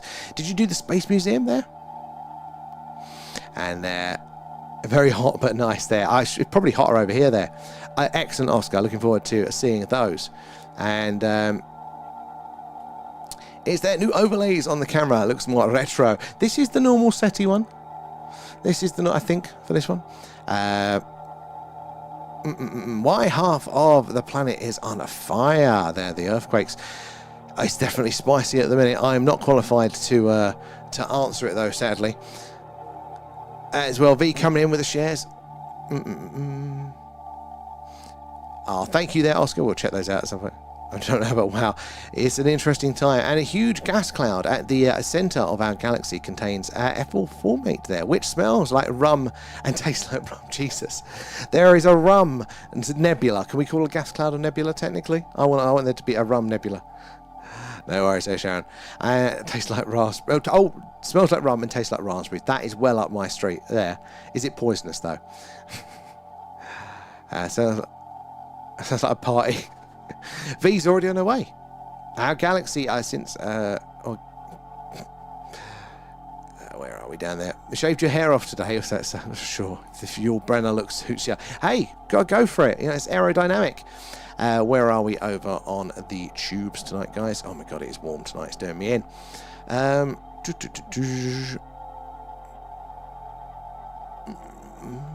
do we get to?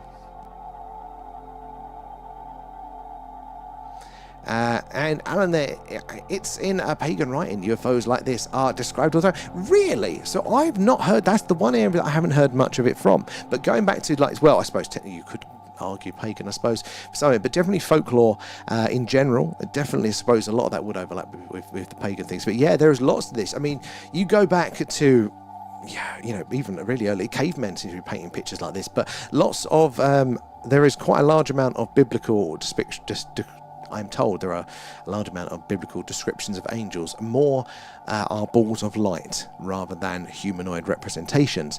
And there's just loads of these things going across multiple religions, all seem to be describing the same sort of thing. I think if you take away our human layer of interpretation, the conclusions that we're drawing based on, the best job that we can do at the time, I think, it is very, very interesting. I think we could all be trying to understand the same phenomena. What would a nuclear explosion in space look like then? How long would it last? Ooh, hold my beer. You know what? Well, imagine if it's just out there in space, it'd be circular, wouldn't it, there? It would be, and technically, I think like supernovas and things are nuclear reactions. The sun is a big fusion reaction, isn't it there? That's in the realms of nuclear. But, like one of our weapons going, it'd be just a bright ball, a bright flash. I suppose it would still be quite quick. You'd see that shockwave go off out there. I mean, if you want to get interesting, Mars does appear. You can make the argument that Mars may have been nuked in its past by some very severe nuclear weapons. It's got a very high isotope ratio for a couple of elements, that as far as we know can only be made in A, a supernova, or B, in a high-speed nuclear reaction. So here on Earth, that is a hydrogen bomb. But, the supernova is the other option for these things. But if Mars had been exposed to a supernova, the rest of the solar system would as well. That's how they work. So we'd see it elsewhere, but we don't. So we're only left with nuclear weapons. Lots of interesting clues that maybe that's where Mars's atmosphere went. And Trevor, the El Nino, that's the word I was searching for. Yeah, the El Nino. Weather is a complex system. Lots of individual things affect it. Oh, we have to be careful with it, don't we? I said the sun and the moon for Stone Henge. Rich. I'm going to get quite tired now, mate, because you keep saying, come on, you really believe. And we're not saying we really believe those sorts of things at all. But you keep saying that we really believe those things. We don't. You can't put out a false belief of somebody's and then try and attack it. It doesn't work like that. You've got to attack what we really do believe. You can't keep straw manning it. Before the Bible, I think that they were survivors of Atlantis. There's also the interesting Mayan artifacts showing ancient astronauts wearing spacesuits. There's loads of clues, lots of things in histories there. They set that one up in the 50s. Well, they may well have. This is the thing. I do find it quite interesting there.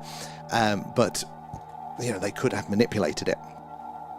But it's fact. Well, no. What you're choosing individual facts. You're choosing the evidence that there are images of people lifting stones on cranes, right? But then you're extrapolating that it is all fact, that it's removed.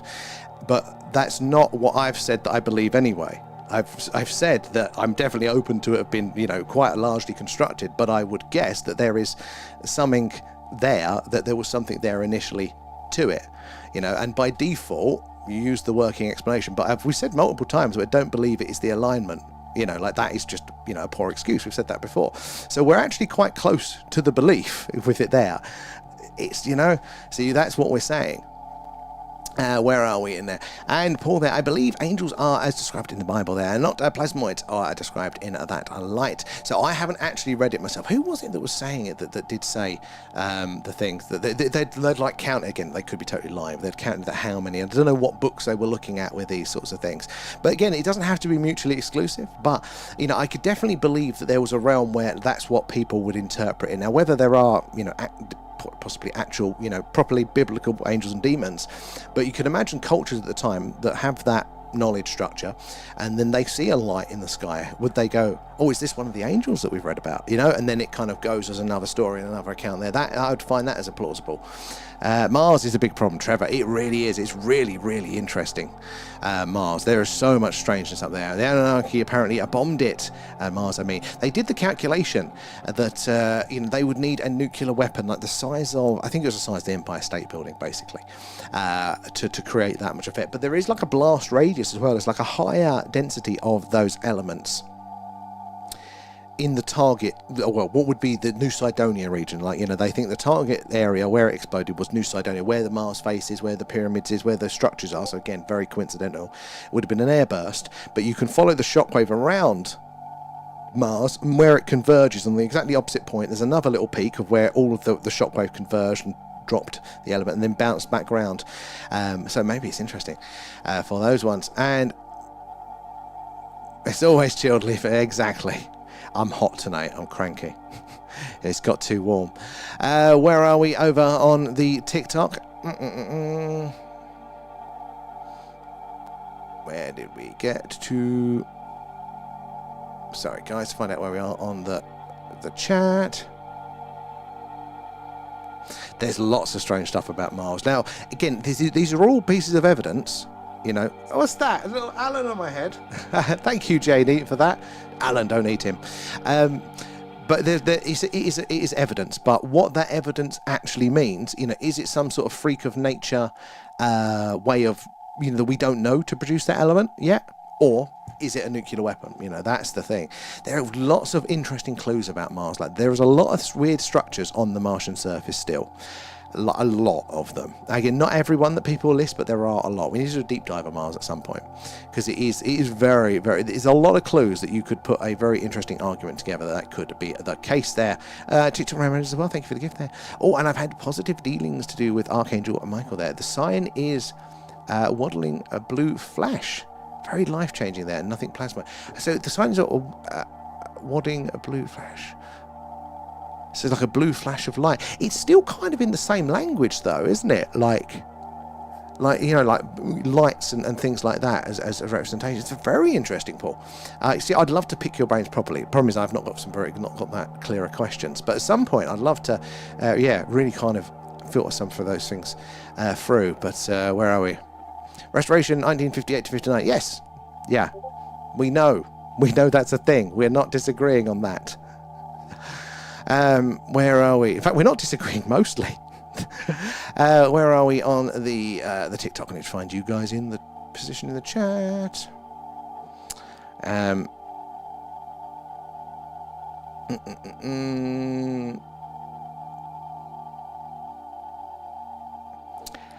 Where did we get to? What, to the party in the centre of the universe, didn't we there? How much to shave just one eyebrow off? Daniel, it's tempting. What, for X or for me? 50 quid. What colour Starfleet shirt should I get? Blue, gold or red? Oh, red shirt. Got to be dangerous there. Has the ice pack melted? I think it has. Oh, no, it's cold. It's still there. It's hiding down my back. I need to hydrate. How much is a high-end telescope, and can we negotiate? Problem is, we've got so many other things that come before. We need our on the location stuff to do our tour, and then if we had telescope pennies, then we'd be looking at doing the infrared mod on the camera for those ones. That was a war on Mars, and they fled to the Earth, I believe. There are clues for that. That is some way to go. That is it. I lean that way. I really do. And no, it's all good. It's all good. There. Something is happening now, globally. Well, it's bloody warm globally. I'd shave both my eyebrows off for a Starbucks. But I'm not trying to upgrade the thing. You'd lose it as well, though, Kate. They see someone with dementia as demonic. Who does? Dad's Moroccan eyebrows there. Where are we? Down here. Evening, Janie. Getting to you in the chat now. Tommy cars appear. The older team would be back. I'm sure I'll be back in at some point. I still need to order one of them, V. I need to get... I just can't afford my own merch. That's the problem. To get the sample in, V. We'll get there at some point. So were they originally the same times? That's it, Rich. That's the question. I don't know. I would be totally open to them, to the idea of them like being very creative with it, but I wouldn't lean to necessarily there being, to be totally from nothing. But I could totally believe that, that they've reassembled it wrong, or something like that. But I'd be curious to check it out to know the details. And Archangel Michael is a powerful Metatron, has visited me several times. Up as well. Surprising. Mars is the planet of water. So Trevor, this is I think it's little clues like that that's all that survived, that has been passed down through language and through culture, and survived that time. That is why narrative and things like that are really good, at surviving the test of time. We just can't convey a lot of detail. I think it was Mars only recently that they had accepted, scientists have said, oh yes, it did have, an oxygen atmosphere. It was very, very Earth-like and all of that sort of stuff. And, the funny thing though about it is Mars is red because the iron in the soil was oxidized, from oxygen. So Mars has been screaming, hi guys, I had an oxygen atmosphere for a very, very, very, very, very long time, throughout of human history. But it's taken scientists this line to kind of accept it.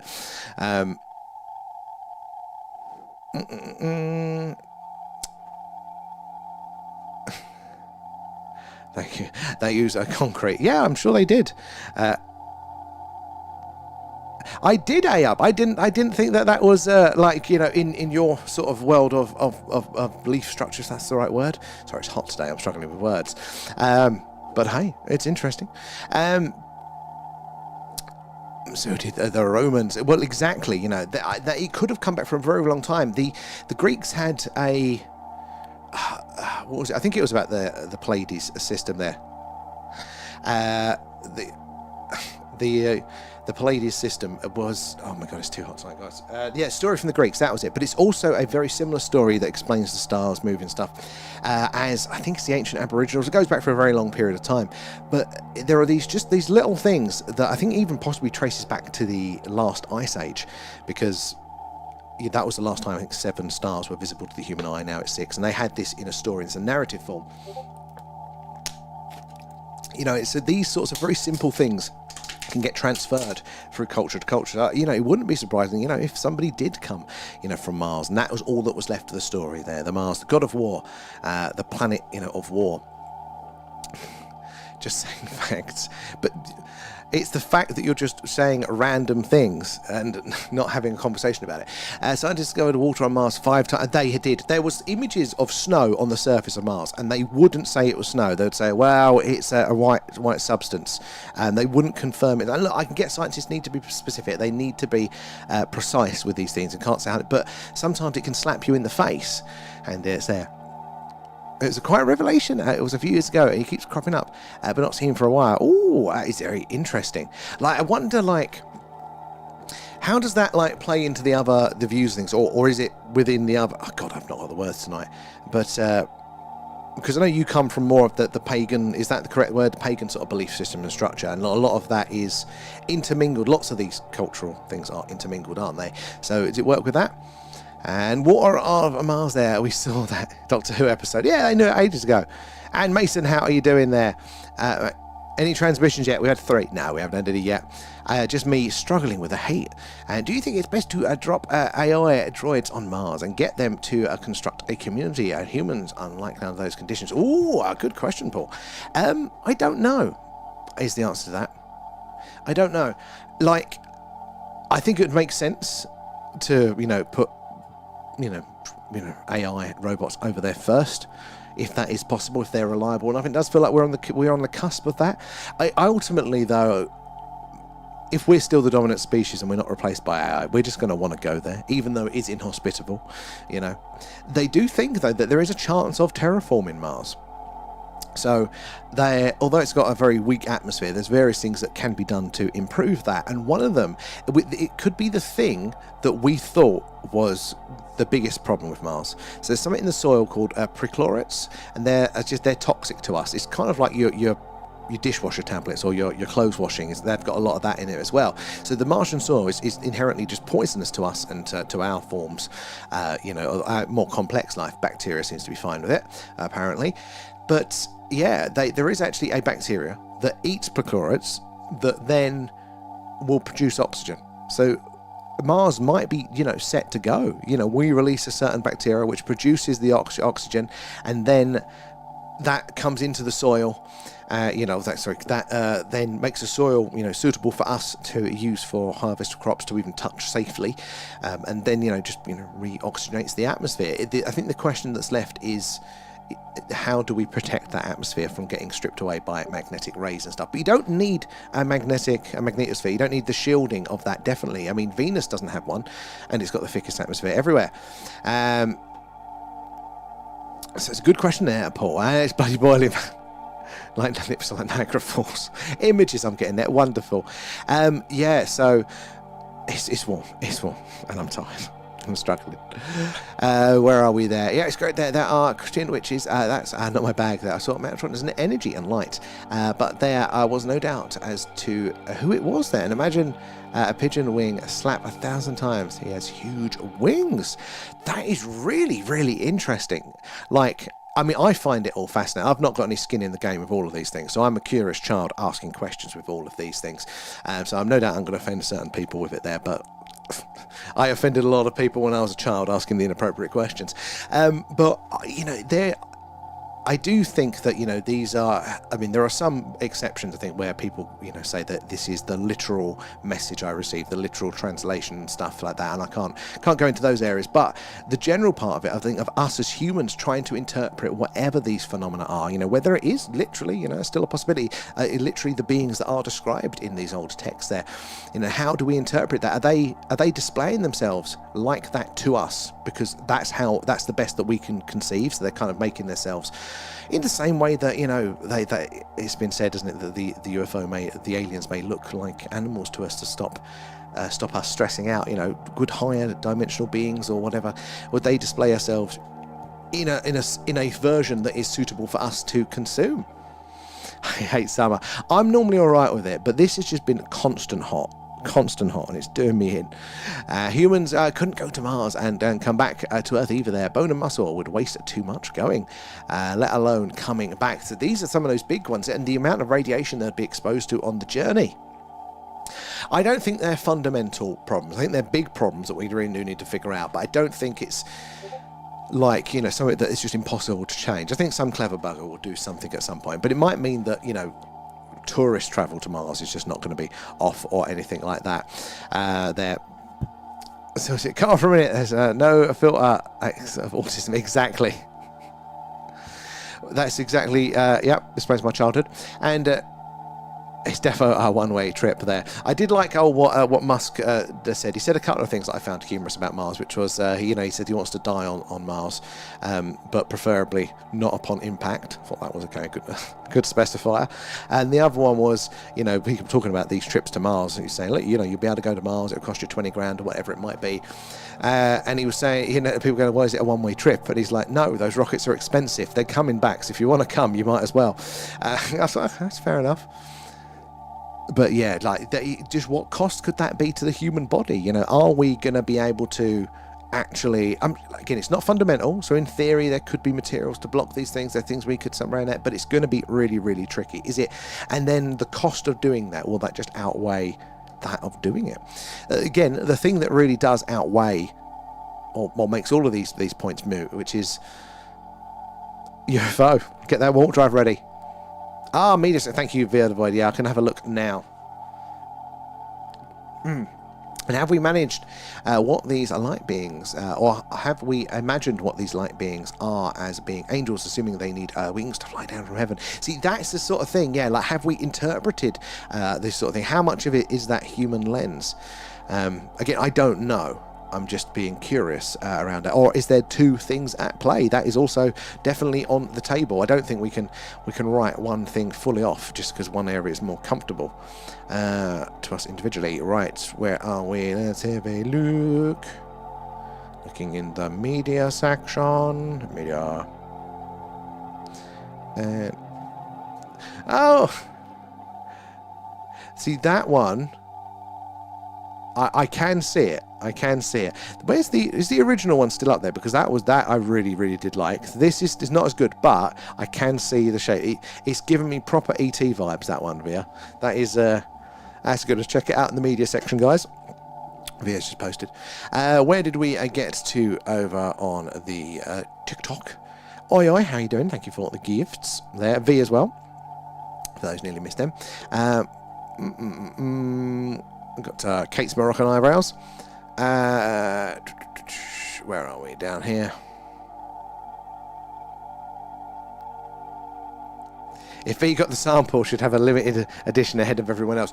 If you want to take the risk, V, I can send you the link for it and you can tell us if it's any good. We do a collab hoodie. It'd have to be like a stealth one.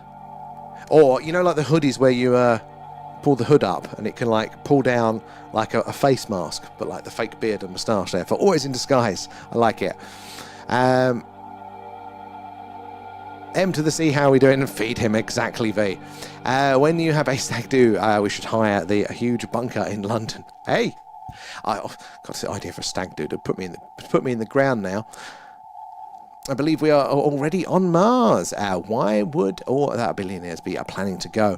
I see. I'm open to the possibility. I think that maybe there has been an attempt or a mission previously a little bit quieter there. I'm not necessarily fully sure on it. Like, I'm not fully to the 20 on 20 off side of things there. I've still got a few way to go, but maybe. I mean, especially if we do have reverse engineered craft, maybe there is a little bit of something going on there as well. Boots on the ground, 100% V. We need the boots on the ground there. I think we're going to find so much stuff. They're going to be kicking around and be like, oh, what's that in the dirt? There are so many good that we do need to do a proper Mars deep dive, I think, for one of them, where we look at all of those images that are on the surface now. Is it pareidolia? Because that bloody does look like a cylinder to me. All that sort of stuff there. Oh, the Odyssey there in full IMAX. See, I haven't seen it yet, but maybe, I don't know where my nearest IMAX is there. Oi, how are you doing? To visit the Ice Hotel before it falls out. Don't they do it seasonally? We already have, we already on Mars, and the moon is hollow, and the CIA director said that. I think the moon could be hollow as well. The moon is very, very weird. Running on a treadmill whilst travelling in space would maintain the muscle mass there. I think you have to do quite a lot, don't you? But, they can simulate gravity, can't they, with, what's it called, centrifugal force. That's why you always see the thing there.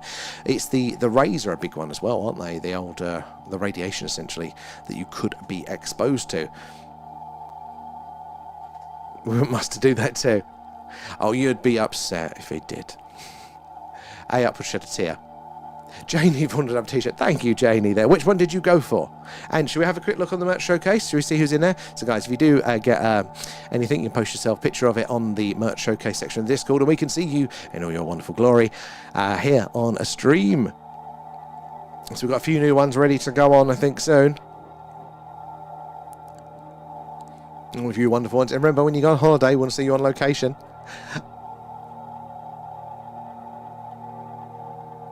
Where did we get to? Over on the tubes. And was there ever a report on the long-term impact on the US astronauts who was on a space station for a year to research long-term impact on the body? He had a twin. So in comparison, so I think there was. I think they did publicly release the reports there, and it was quite interesting. But yeah, I wonder, because yeah, they're up there for quite an amount of time. I know. How long is the Mars transfer window for? Is it like 9 months or something? You'd be each way. So it's not too far out, is it? Any plans for today? Work. Which is a point we'll have to come off soon. And via there, literally posting real NHI, and this shows how people would react to real NHI. Hello. So I showed you the real NHI today. I did. It's just, oh yeah. See it. So that's the problem via the void. I think you've put the nail right on the head there. So we think, don't we, that if we saw something, we take a picture of it. If we see the mothership over the town, over the city, then that would take a picture, it'll be on the news, and everybody would believe and see it. But that's not quite how actual information transfers and things like that. They call it in marketing, they call it the 7 touch points, right? So the reason why you see Coca-Cola on chairs, on parasols outside of pubs, that you see on the coasters, you see it on the shop sign, the convenience store signs have Coca-Cola. That's a lot of money for them to pay for those signs on the convenience stores. But the idea is that for you to make a purchase, you need to have that in your life 7 times. You need to have a touch point with that product, with that brand, 7 times before you're willing to make a purchase. And the same, I think, is true with us and information here. Like we've all had this experience. We've found something interesting in the UFO world, and we've gone, this is fantastic evidence. This is amazing. I'm going to show this to my friend who's either on the fence or skeptical. And you tell them it, and they go, eh?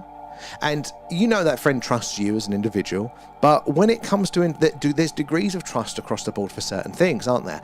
It's not just quite as simple as that. Like you need to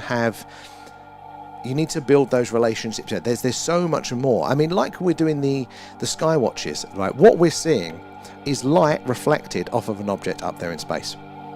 Now, we can interpret from that some information. We can go, well, if it's moving in a weird pattern, then that's anomalous. But we can't say what it is for sure. So things like when we get these things, I think it's very, very interesting there via the void. But the image isn't for me. It isn't the same as if there was one in my room right now. That's a different experience. That would elicit a different reaction from us.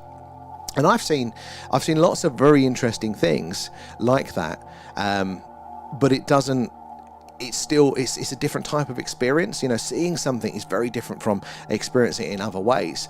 I find it very, very, very interesting there. Like especially the first one with that as well. Like questions there, but I'm also like incredibly annoying because I want to have those experiences myself with it.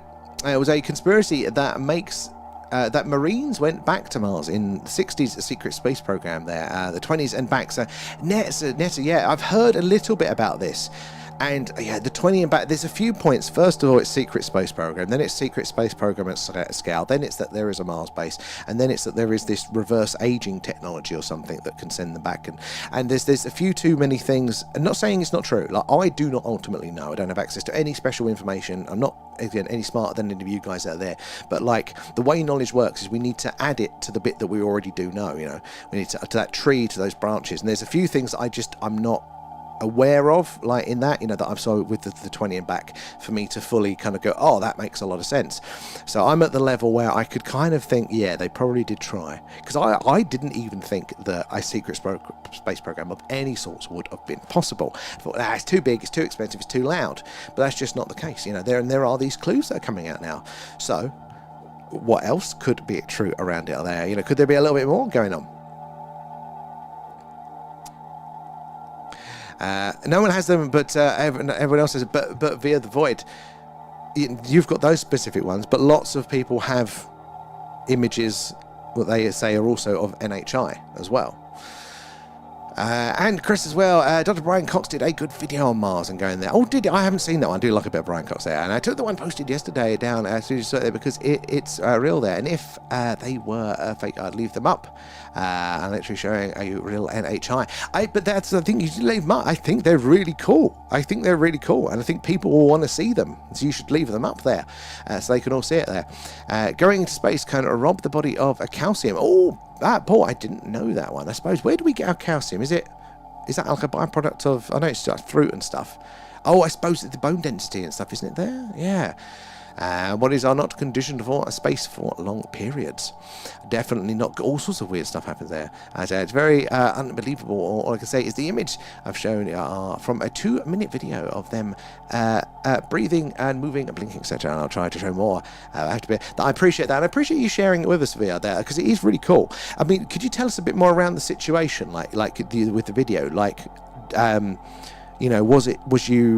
Did you catch it by mistake? Like, is it footage from something else you were filming, and when you reviewed it, you saw them? Is it like, were you there at the time? Is it in your house? You don't have to be too specific, but like the general around it, because I do find it interesting.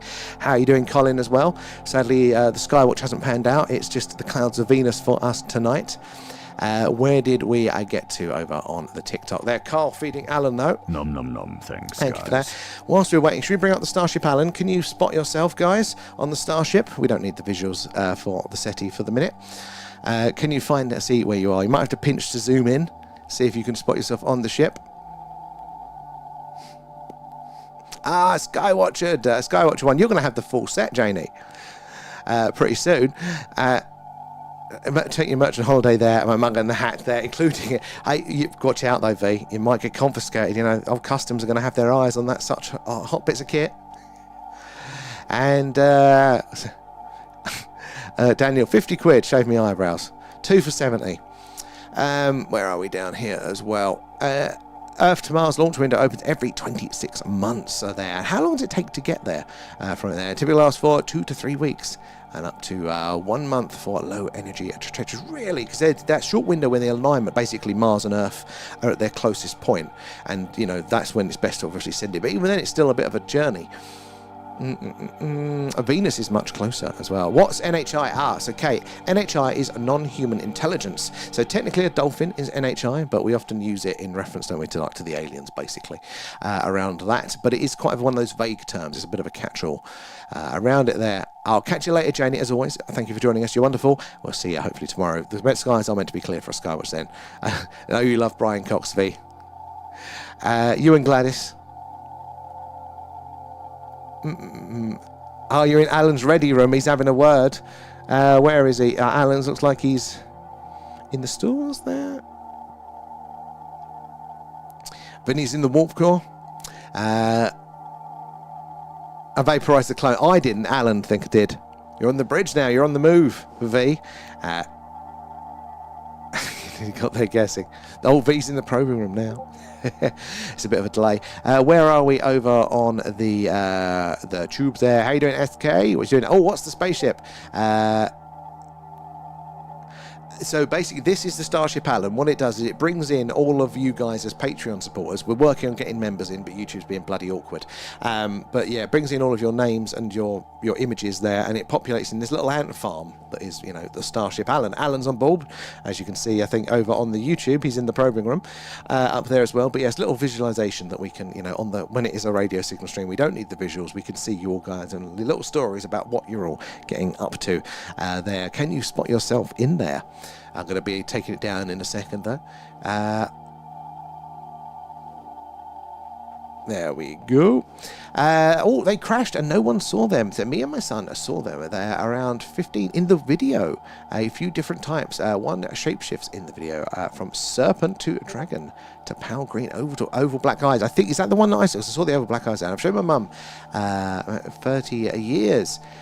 Both told me never to share or upload. Oh, I get you. Well, he's cautious with there because of the footage. They're literally waiting for pickup after crashing. Oh, okay, I get it. That makes a lot of sense now. So this is out. Those footages out in nature. Then don't want to be specific around it. Very, very cool bit. So that a little bit of context that does make it even more interesting to me. I'll catch you later, App. As always, good luck with your things. I hope it's a fun time there. Oh, yeah, look, the Las Vegas ones. Because they were just a shadow, wasn't they? That I saw, the only footage I saw of that one. Are you back in the program with me? It takes 7 to 9 months there, roughly 200 to 270 days to travel one way from Earth to Mars. Thank you for the facts there, Carl. Yeah, that's a long old trip, isn't it? But it's not longer than we've had them up in space for. No longer at all. Sean Connery and Christopher Lee, all amazing actors, definitely there. And DJ, how are you doing there? 10 minutes just going out for a smoke. Oh, mate, DJ, congratulations. Well done. That is awesome news. That is awesome. It's always lovely. I mean, one of the finest, definitely. Oh, I want to hear more about that one.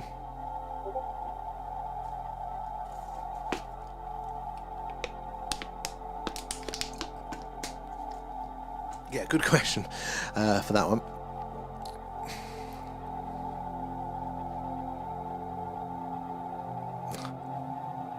No worries, DJ. We'll wait on that one. Should we switch over to the camera? It's just clouds at the second, guys. Sorry. The weather hasn't played ball for us tonight.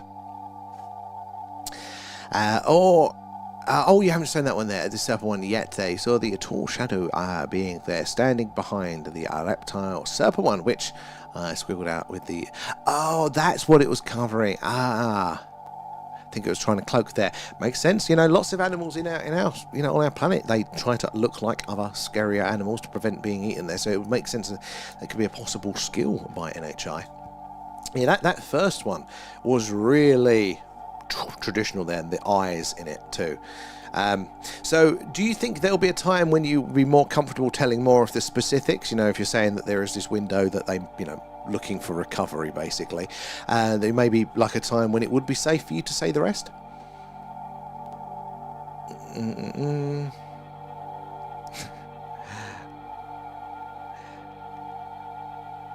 Twins are in your family. Next in line. Have you got a twin then, X? And are they identical? Oh, it's warm. It's warm, guys.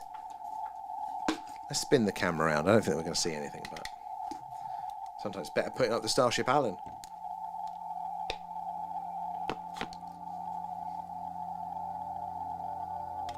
No, there's a tree. It's clouds, clouds, clouds, and all around. Oh, Tick Tick, I'm going to have to remember your new name now.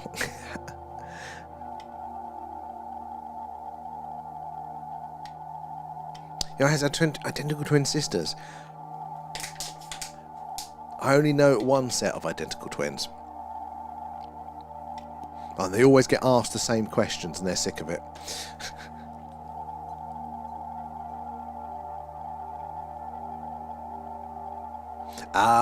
Hey, well, let us know when you do, because I'll be curious for the full story. It's very good. Thank you for sharing. And Tick Tick as well. Thank you for the gift. They're very kind of you. All goes back into the stream. Let me check if Leanne's still up, because if DJ is coming on, let's have a look.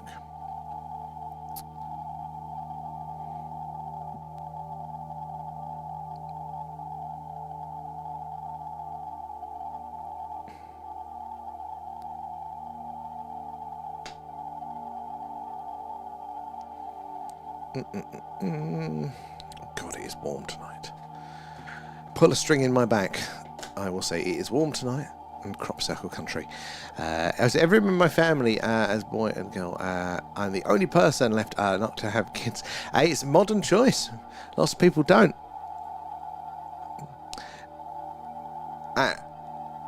You're marked for twin girls. You can kind of predict it going down the generations there.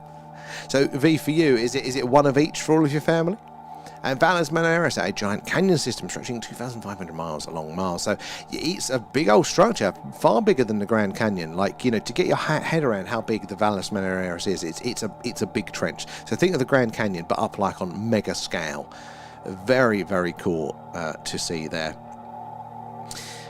But there's some arguments about how it's formed there, because it doesn't look like it forms through normal plate tectonics. In fact, Mars, as far as we can tell, doesn't have plate tectonics like we have here on Earth. Very strange. Some people have theorized that maybe a plasma ejection caused it, and they've got some interesting arguments that they make around that. Oh, I'm sure it'd be fine. Neutered. Like a puppy there, X. We need boots on the ground in the Grand Canyon too. Well, actually, you're not wrong there. All those, the rumoured Egyptian stuff there. Strange things down there. I've heard. One day, maybe we'll have to add that to our international UFO tour. Joseph there, found you. Couldn't find us again.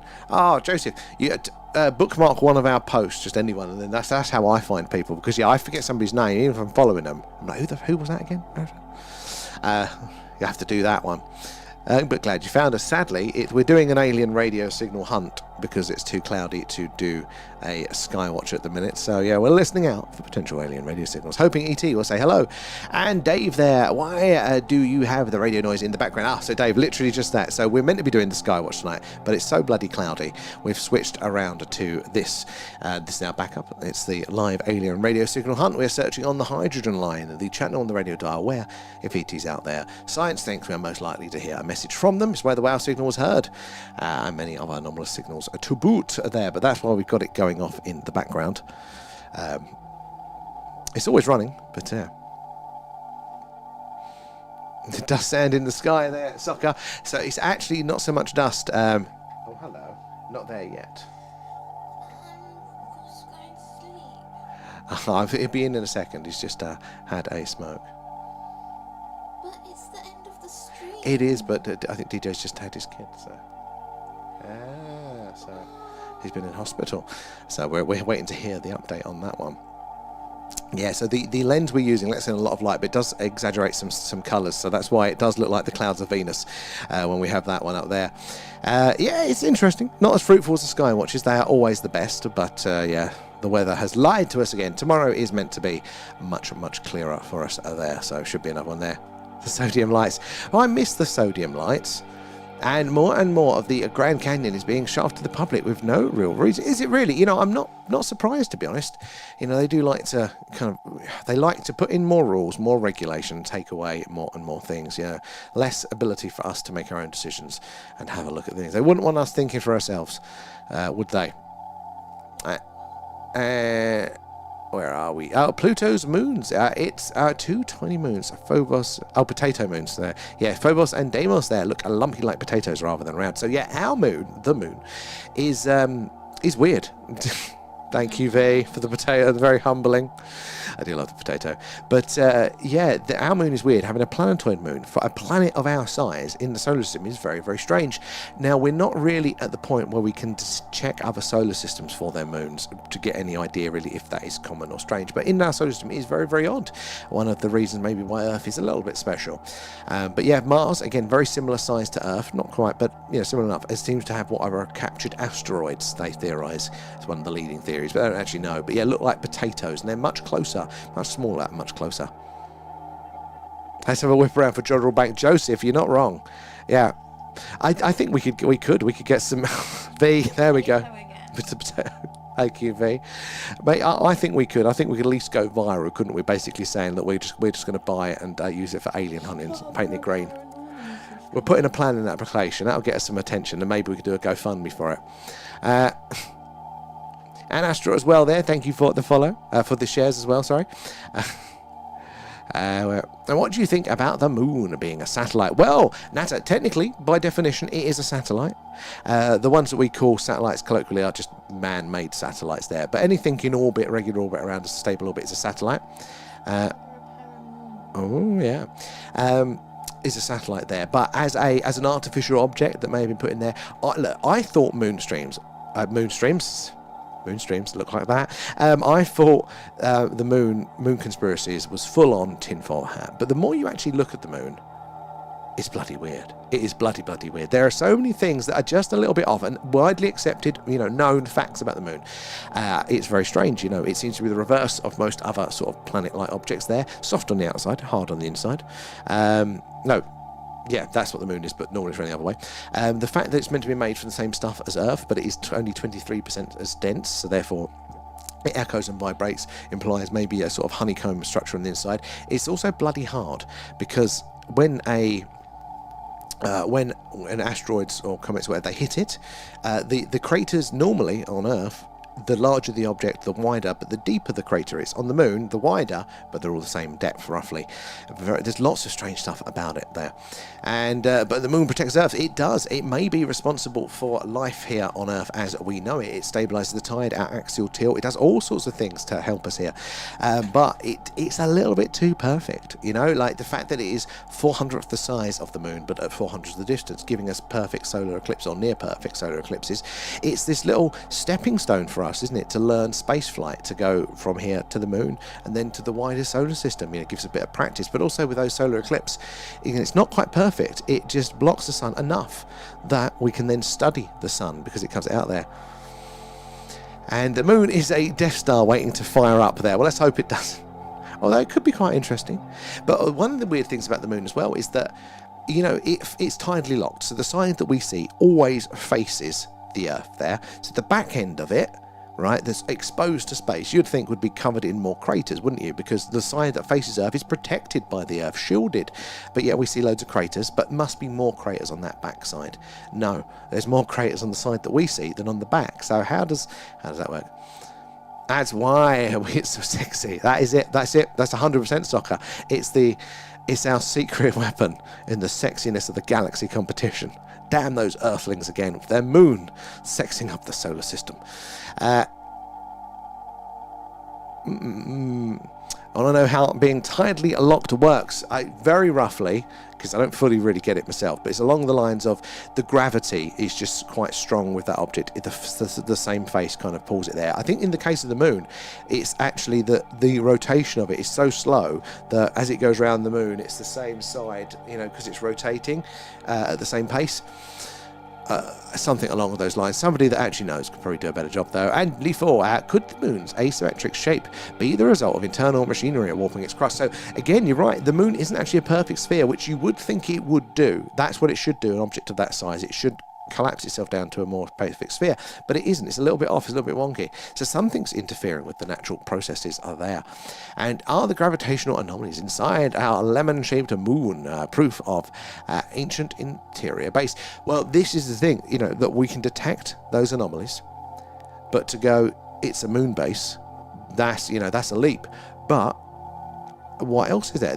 We don't have the data, do we? It's interesting. It's very interesting. It could well be that case. I've heard some interesting ones as well about, you know, the fact that all the soft stuff is on the surface of the moon, which is, you know, maybe that's why it sounds a bit hollow. They've hollowed out the inside and chucked the dust on the surface.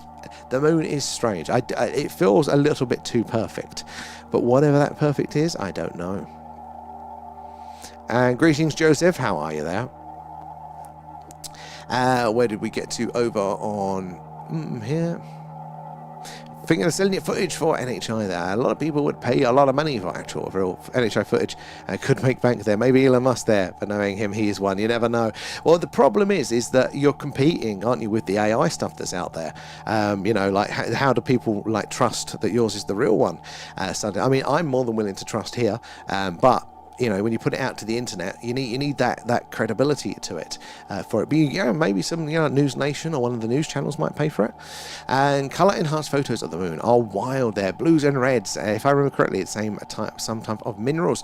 Oh, you know what? I don't think I've seen any of them. But yeah, the moon, God, the moon, the disposition of things. But what we look out for when we do our moon streams, the TLP, the translunar phenomena, lights, outgassing, strange shapes, and all that sort of stuff that have been seen over the moon. But the moon is meant to be geologically dead, inactive. So what causes those things? There's one particular crater I think they've seen, NASA's seen it, you know, this weird, you know, glowing as if there's something going on there as well. It's one of these ones of contention. And there are loads of stories about how the moon was put in place, or even before the moon was there. The Aborigines, for instance. So this is true. Lots of cultures talk about this. There are a few that talk about, you know, time before the moon. And you wonder, don't you, like, well, because the moon is responsible for so much stuff with our weather and our tides and all this sort of stuff like that, like, surely would know in the geologic record if there was a sudden disturbance and a change in how that operated. I wonder if they've got the level of data, the level of accuracy to know to see if that is the case. And what do you think of the Turkey UFO there? You know, the one filmed at distance overseas? I like that one. I do. I don't know if it is seeing beings in a cockpit how it looks like, because it looks like, doesn't it, two silhouettes of beings. It looks fantastic, and, you know, it's pretty credible, I think. But the idea that we could see that over that distance, you know, rather than maybe it's just a part of the craft itself that just happens to look like that. Because if you do the scale of it like that, you'd go, right, if that's their head sticking up, then the UFO isn't thick enough for them to stand up, maybe. The proportions seem to offer them to actually be the beings, but it does look bloody cool. And back into the moon, we only got a use to the front of it. So it's got awesome power over us and the world, and almost it's got us under its spell. I think actually, Paul, yeah, it does have us under its spell in a lot of ways. There is still even primal about seeing the moon. And definitely ask anybody in the emergency services, even care work or anything like that, you know, full moons have an effect on us. You see all sorts of strange behaviour.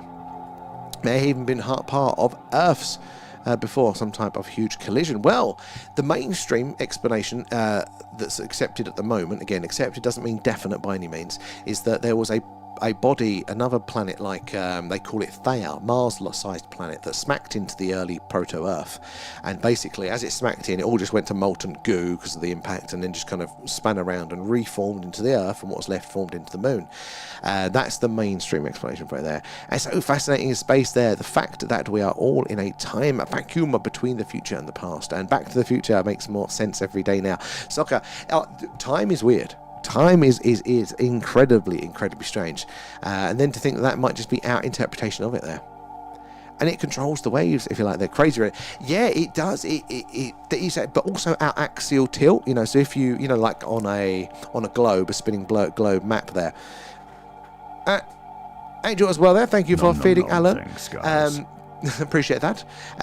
Angela, was it Angela? Sorry, Angela. Yeah, like a spinning globe. If you put that pole for us, that is our axis, our tilt there, and that ever so slightly wobbles over long periods of time. But that is stabilised as well by the moon. Where did we get to? Adam and Print Farm as well, coming in with the gifts over on the TikTok. Appreciate that, guys. How are you? Where did we get to in the chat?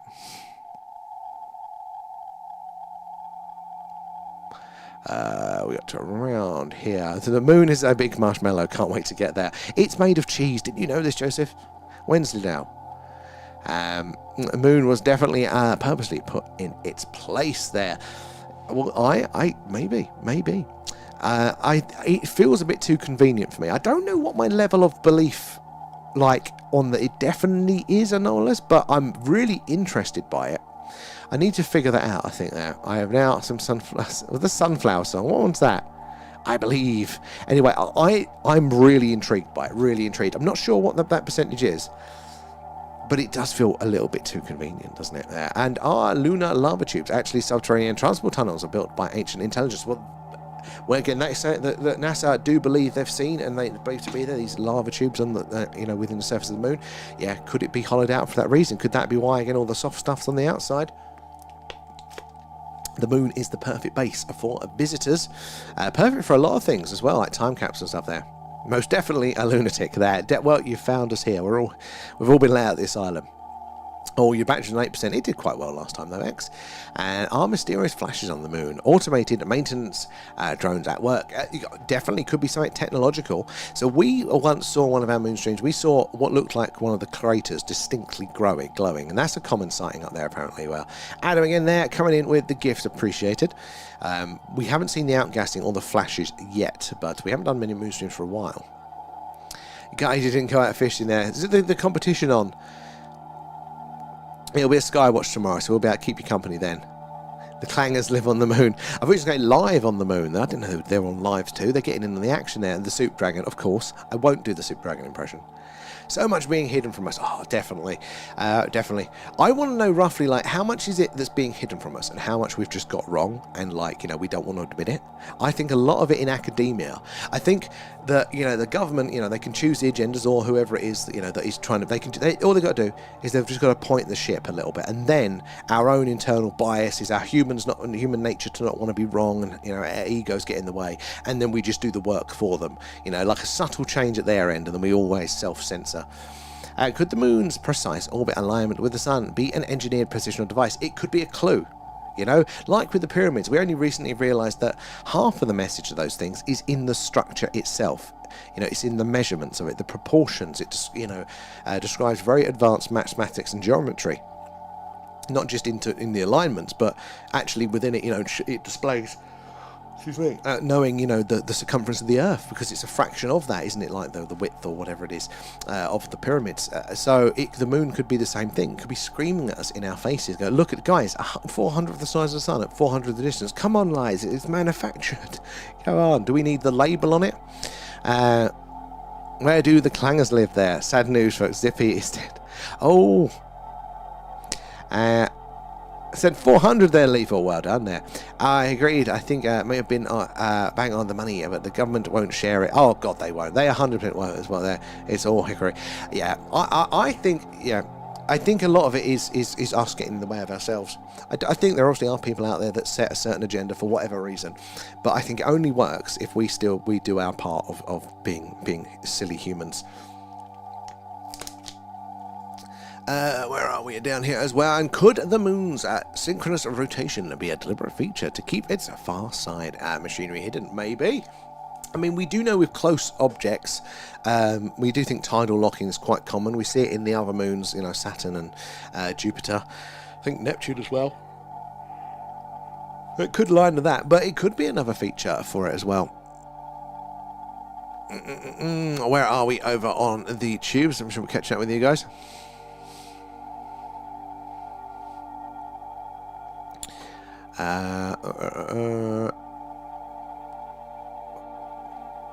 And there was a time talked about nuking the moon because of its resonant and vibrations. So I only heard about this one recently. I mean, I'm not surprised. The Americans were nuking absolutely everything. And to be fair, that's what you do when you get a new toy. You play with it till it breaks. You learn the limits of it. That's how science really works.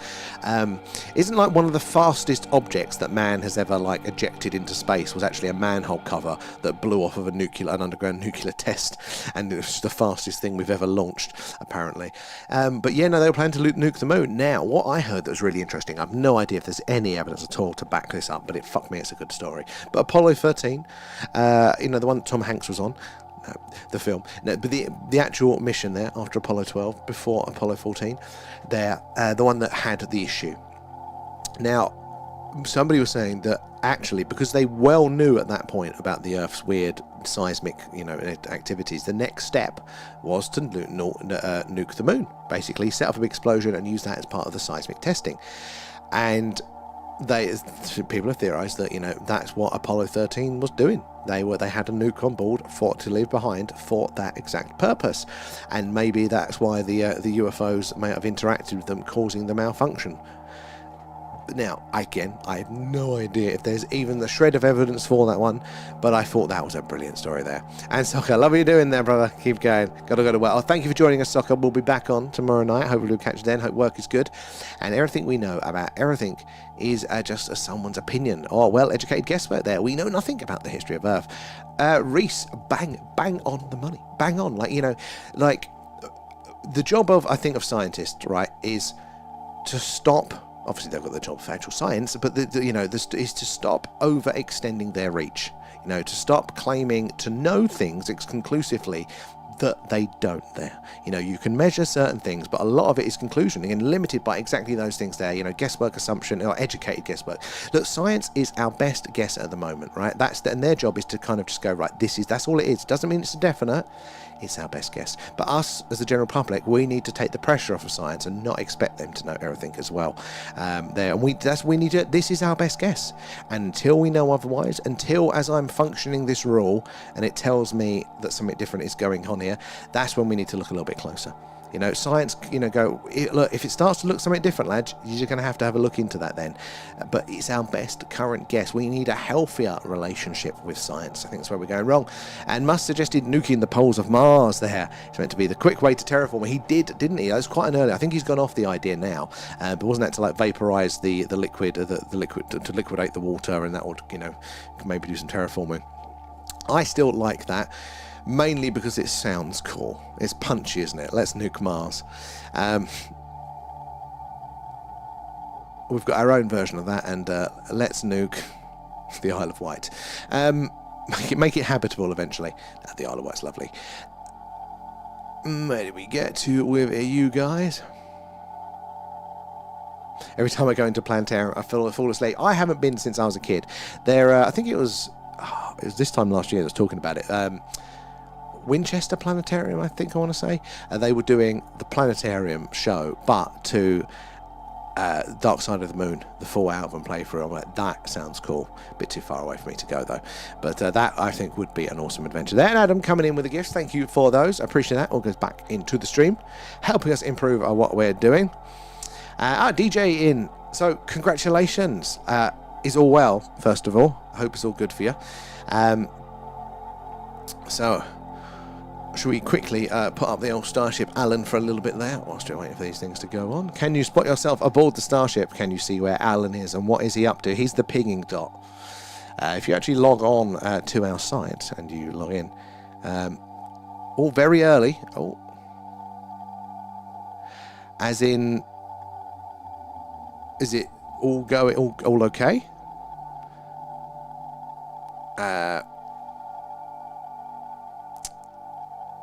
Alan, you should be print farm. Can you spot you might have to like pinch to zoom there.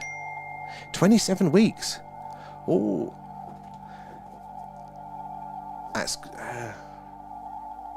how many weeks are normally? God, this is my ignorance as a bloke here, not having any kids. So no much.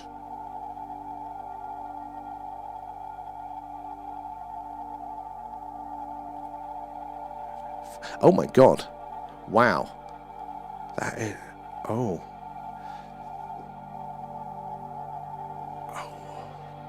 Still, that's yeah. That's a big old one there.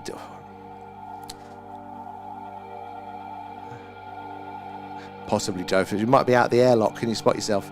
Right.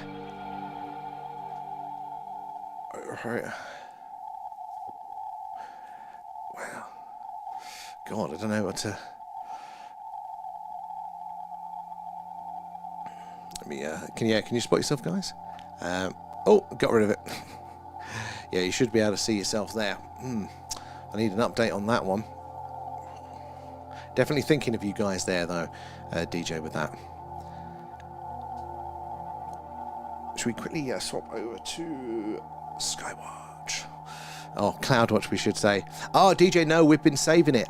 We've been saving it for you there. Do you want us to save it until you've got a better, a better time and stuff there? I can call her in now, but happy to kind of put it aside until things are better on your end for that. Oh, you can find it. I'll have to have a look on that one to zoom you in on there. I can't remember what your image is now. I did check the other day and you were in there. Now we're good there. Wait. Oh, excellent. Right, I will. I'll see if Leanne is still up there. Ooh. Hold on.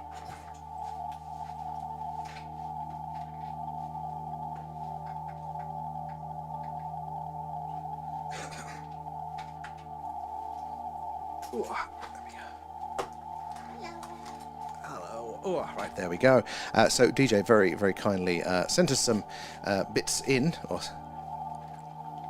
And there you go. So Leanne is ready to open.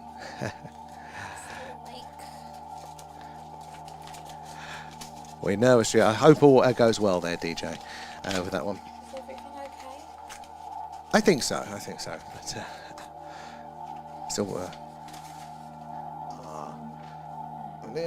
Thank you, good, and enjoy it. Definitely there to say thank you for all of the joy you have brought me on the TikTok. Oh, thank you. And the long, almost a year. Oh my God, it is going to be, isn't it? Yeah. Keep watching. Oh, thank you, guys. That DJ, that's very, very sweet and very kind of you there. Right, what have we got? Oh my God! Snape. No! Is it not? Sirius Black. Oh my God, I don't even know my bloody thing. That's who I was thinking of. I just got the names wrong for it. Yeah. He's my favourite character. I stopped reading after. Spoiler alert, he died. Oh no, you've spotted now. Do you want to show the camera? Okay. stopped reading because it was too upsetting for me. A signed one. That's amazing. Thank you, DJ. It's very, very kind. I can't believe that's my favourite character. Oh, I'd forgotten. Darth Vader and Yoda. Yoda keyrings. Thank you, DJ. It's very, very kind of you to think of us there like that. And it's very, very so sweet. Awesome. Can you hear me on the camera? Yeah, I think That's so awesome. I got that was in the theatre in London. Ah, is that where you got it from? So you got it yourself, like in person side. That is pretty cool. I'm gonna touch it properly. She's taking it out of the crowd. You can't trust her, DJ. She's taking it out of the sleeve. Wow. Thank you so much. That's so kind. You put the note on the shelf up there behind us, so it's up with the. Cool. So it's on our stream today. That's very, very kind of you, DJ. Very, very sweet. Making her smile. Oh. Well, when you guys are fully rested, we want all of the details, names and things.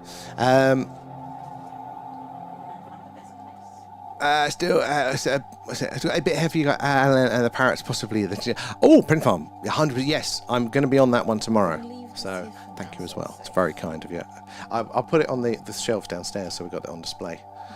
Or do you want to frame it for the bathroom? Probably for the bathroom. That's what We'll keep our autograph walls up there. That's a good idea, actually. Thank you so much. Thank you. It's very, very kind. Everything's going well. Okay. Thinking of you.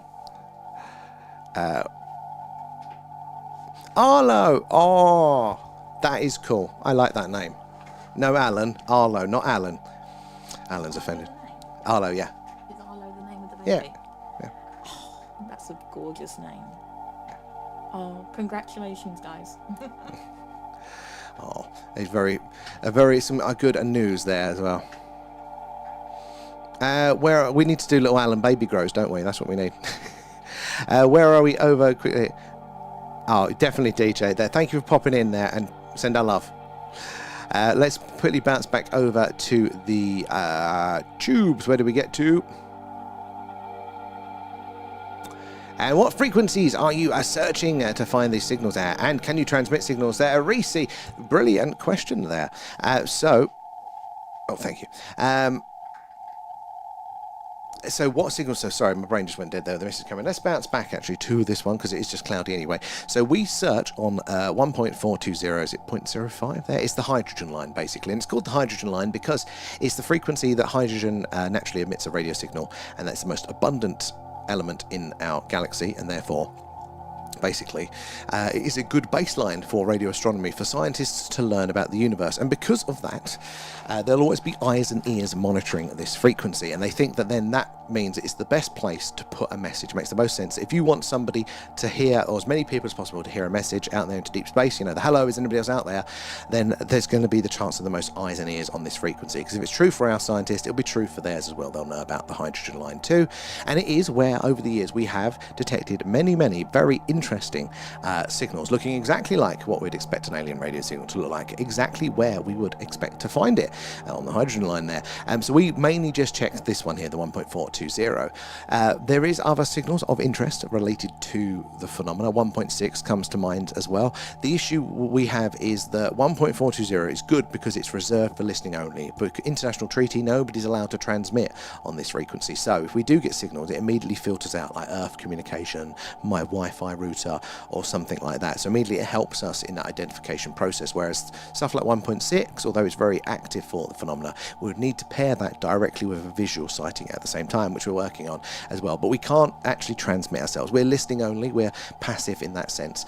And so to transmit, although it's possible, it would require a hell of a lot of energy to send a signal out there. And we wouldn't receive an immediate response anyway necessarily, because of the distances involved. You know, so our closest stellar neighbour is Proxima Centauri at 4.2 light years away. I think 4.2 light years away, which means that a signal to go to our closest neighbour, it's going to take 4.2 years to reach them. So if we had a transmitter and said, "Hello aliens, how you doing?" and they went, "Oh," it'd take them 4.2 years to reach it, to get the message, and then send a reply, "Hey guys, how's Earth?" Another 4.2 years back there. But it's a very interesting question there. I've been checking in occasionally there tonight there.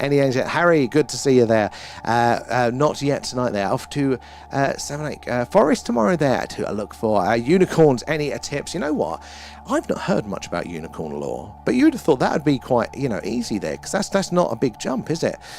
Just a horn on the head of the horse. What do we know about unicorns, guys? Because this is when you start to look at the UFO stuff, and it might sound crazy to you, but you start to look at UFO stuff, and you look under the hood, you start reading the official reports, you go, there is something to this, and if this is true, what about the rest of it?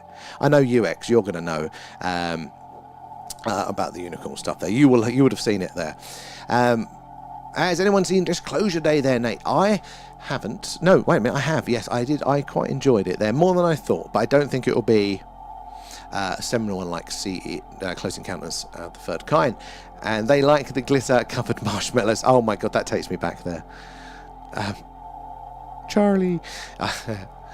And you want to be careful. The mind unicorns aren't as friendly as we are told, Nate.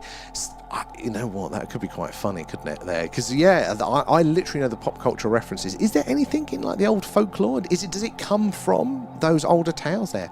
And do you believe in the Gnostic beliefs, such as the acorns on the Demiurge? Personally, I think, sorry, David Icke. I don't know the specifics around that one. So Gnostics in general, I guess, find it interesting. But you know what I actually believe? Yeah, that was it. Just said it then. No, let me crush this bottle. Try to do it off the mic for you guys. So, I don't know at the minute with those sorts of stuff. I'm in this stage where I'm just taking it all in. Like, I'm listening to what everybody's got to say. I'm trying not to put any judgments on it as well, because, God, the amount of things that I've written off just because I've not had any personal experience with it, because I don't know anybody has. I mean, like the CE5 and the consciousness stuff, as somebody I was cynical of meditation and yoga, right? I'm still no good at it, but I was cynical, so that other stuff didn't have a chance really at coming in. And now you look into it and go, I'm more open-minded. I can definitely see the place for all of these sorts of things as well. So I'm in, if it's like, it's like your hard drive, you're in read mode or you're in write mode. And at the minute I'm in read, and I just want to kind of take it all in, and I go, hopefully as well, I'm going to start to see some connections across these. And again, the more connections you go, maybe we're in this direction with it there. David Icke's an interesting one. I think he's very, very creative. So I would say that somebody like David Icke, he's very good at joining the dots. Now, just because you can join the dots doesn't mean those dots are joined in real life. And I would say that doesn't mean we write him off fully. And again, I don't know. I don't have any special information or anything like that. But there'll probably be truths within what he's saying. He's probably got some of those connections right, so it's worth listening to some degree. But maybe it won't be 100%. But it doesnn't mean that there's not value in it.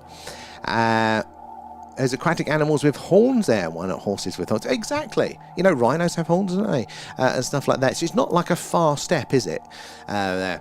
Aries there. Good stuff there. Just stumbled on this while scrolling YouTube there and stop scrolling. Thank you, Arisi. I do appreciate that.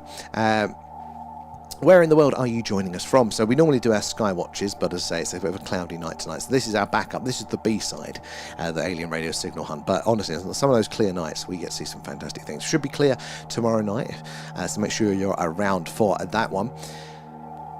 Squirrels should have horns, though. Now, that would be interesting. And hamsters. Unpopular opinion. Where do we get to over you TikTokers? Where did we get to?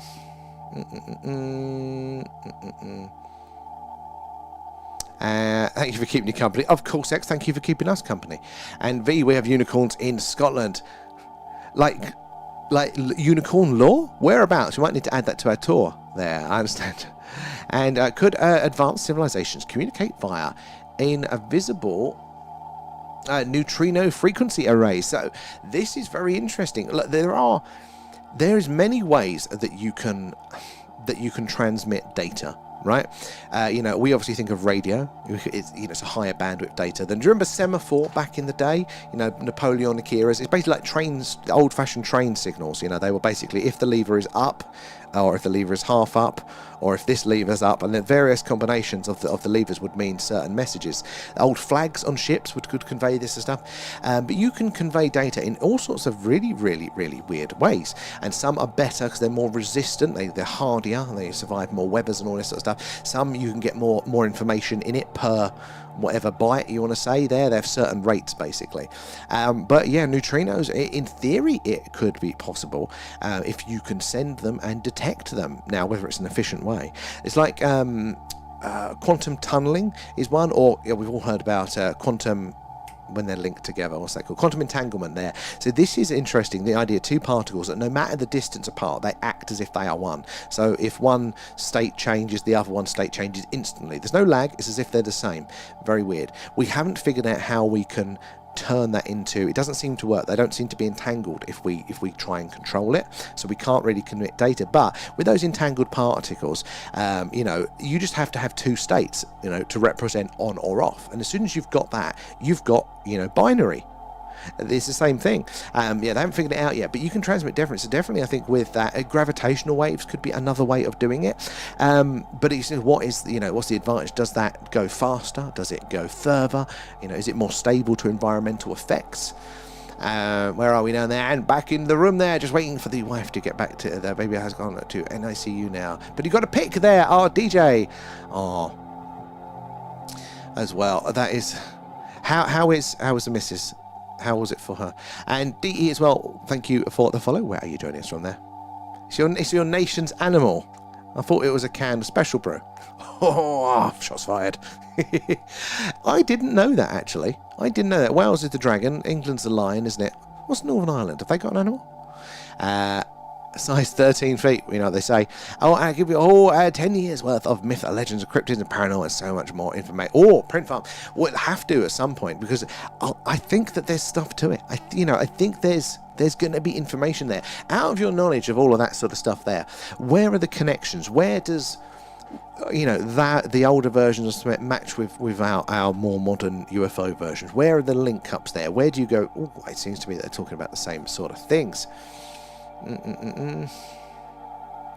Are hidden extraterrestrial transmissions layered within exotic dark matter frequency spectrums? Again, you know, it's the same principles at play. You could possibly do it there as well. Maybe, you know, dark matter is incredibly resilient to these things. I'm not a big fan of dark matter yet, though. They haven't won me over there. My ex-mother-in-law had a horn. Mother-in-law has two horns and a pointy tail. Did she have hoofs as well? My current one. And Kate tonight, she's in the stream. Where are we? How many mother-in-laws is a good number to have in here? No more than 6, apparently. Not 4 yet. There's always a chance for a mistake in number 2. I mean, husband number 2. Ajiru, excellent. Oh, because they're very, very intense for as well there. So, well, definitely send all of our love over there, and yeah, we want all the updates with it there. You would. We have to reach out. We have to make this happen, guys. Right. Can you borrow one? Yeah. Oh, I'm sure there'll be a few for offer there. Where are we? Over on the tubes. Unicorns have stories in Ireland. You can find them with the fairies and the leprechauns. Interesting. God, my knowledge is so slack with these things. Yeah, I mean, it kind of fits in, doesn't it, though? I suppose their hamsters should have horns also. 100% there. And quite correct there. Data can communicate in many, many ways. And that said, 709 was very smart too. Very much so. The only reason my dad watched Star Trek. I've got... have you ever seen rotary encoders? Right, or that's a very broad term there. Technically, a dial is a rotary encoder as well. No, so a rotary encoding of data. There are... basically, if you think about like how your old hard drives used to work, the spinning discs, and like a vinyl record, there's all that data ingrained around it, and then, like, you know, as it went round, the head, the playhead, the stylus would go through. Old hard drives were in a similar way. It didn't make contact there, but it used a laser into the disc to mark and not mark certain patterns, and that was yes or no, you know, binary on or off, and you'd go around in a circle. So that's like a rotary encodation there. But there are ways of actually doing it across multiple moving pieces there. And oh god, what's the best way to describe this? Basically, a solar system, I think, could have data encoded within it there. Like, you know, you have a fixed point, you know, relative up from the center, and then as things pass across that line, you know, like you imagine two planets crossing the line because they're in orbit like that. That's, you know, that gives you a bit of data there. Then one planet, then two planet, then one planet. But because obviously orbits aren't necessarily all matching, at some point it's 2, some points it's 1, some points it's 2, 2, 3, 1, 2, 3, 1, 2. You can actually encode data like that across multiple wheels. And I wonder if, you know, a civilization is advanced enough, they could adjust those orbits of planets to be seen again over those vast distances, because this is something light that we can measure from here, those orbits of those planets around some of them anyway, you could basically encode data into the orbits of solar system. I don't know if anybody's checking for that one yet. Rabbits too. Oh, rabbits with horns there. Catch you later, Emilio. Anything small and cute can only be improved with horns. I mean, rabbits have a horn enough, don't they? That's where the attic like rabbits comes from. Where do we get to over on the TikToks? Kate's offloading her mother-in-law. And to be honest, a lot of it for all of them is being able to get these in between places. Oh, okay, yeah, and dark places where manipulation of gravity is solid rock, trees, and earth of some things there. But the biggest link of all is the pure, clear photo proof. Oh, all right. So I always associate, like, obviously photos being semi-modern there, linking in to that would give us the more materialistic, you know, little green men spaceship sort of proof there as well. I'm trying to think, I mean, you had the older pictures of fairies and things like that, but yeah, there are these commonalities in their behaviour, in the effects of them. It's always struck me that there is overlap. That's another one. The skies in Plymouth, now you see the moon. Oh, lethal. We're still bloody... We're waiting here. We're going to have to come off now, actually. Shit, I just noticed the time. But we're still getting cloudy, bloody skies here. It was meant to be clear. I'm returning my weather app. The Met Office can do one. It's not so bad. She's blocked on everything there, and I can block her on. Probably wise. But she's not blocked on the stream, Kate. You just can't see her in the chat. Personally, time and gravity is where my ear alongside rifts. Oh! Time again. Time, space-time is linked, so that they, you know, there is the connection. I think old hard drives used magnetic heads are not lasers. Ah, actually, yeah, maybe you're right with that, actually. Yeah, what am I saying, like? Magnetic disc, because that would make sense, actually. But yeah, spot on. There is a chance of, or history could be in a crystal somewhere. Quantum tech is becoming so fast. So yeah, you can definitely, I mean, we can now put data in crystals, can't we? You can laser those into a crystal, but it's just not convenient to access it. But they are looking at that more and more and more.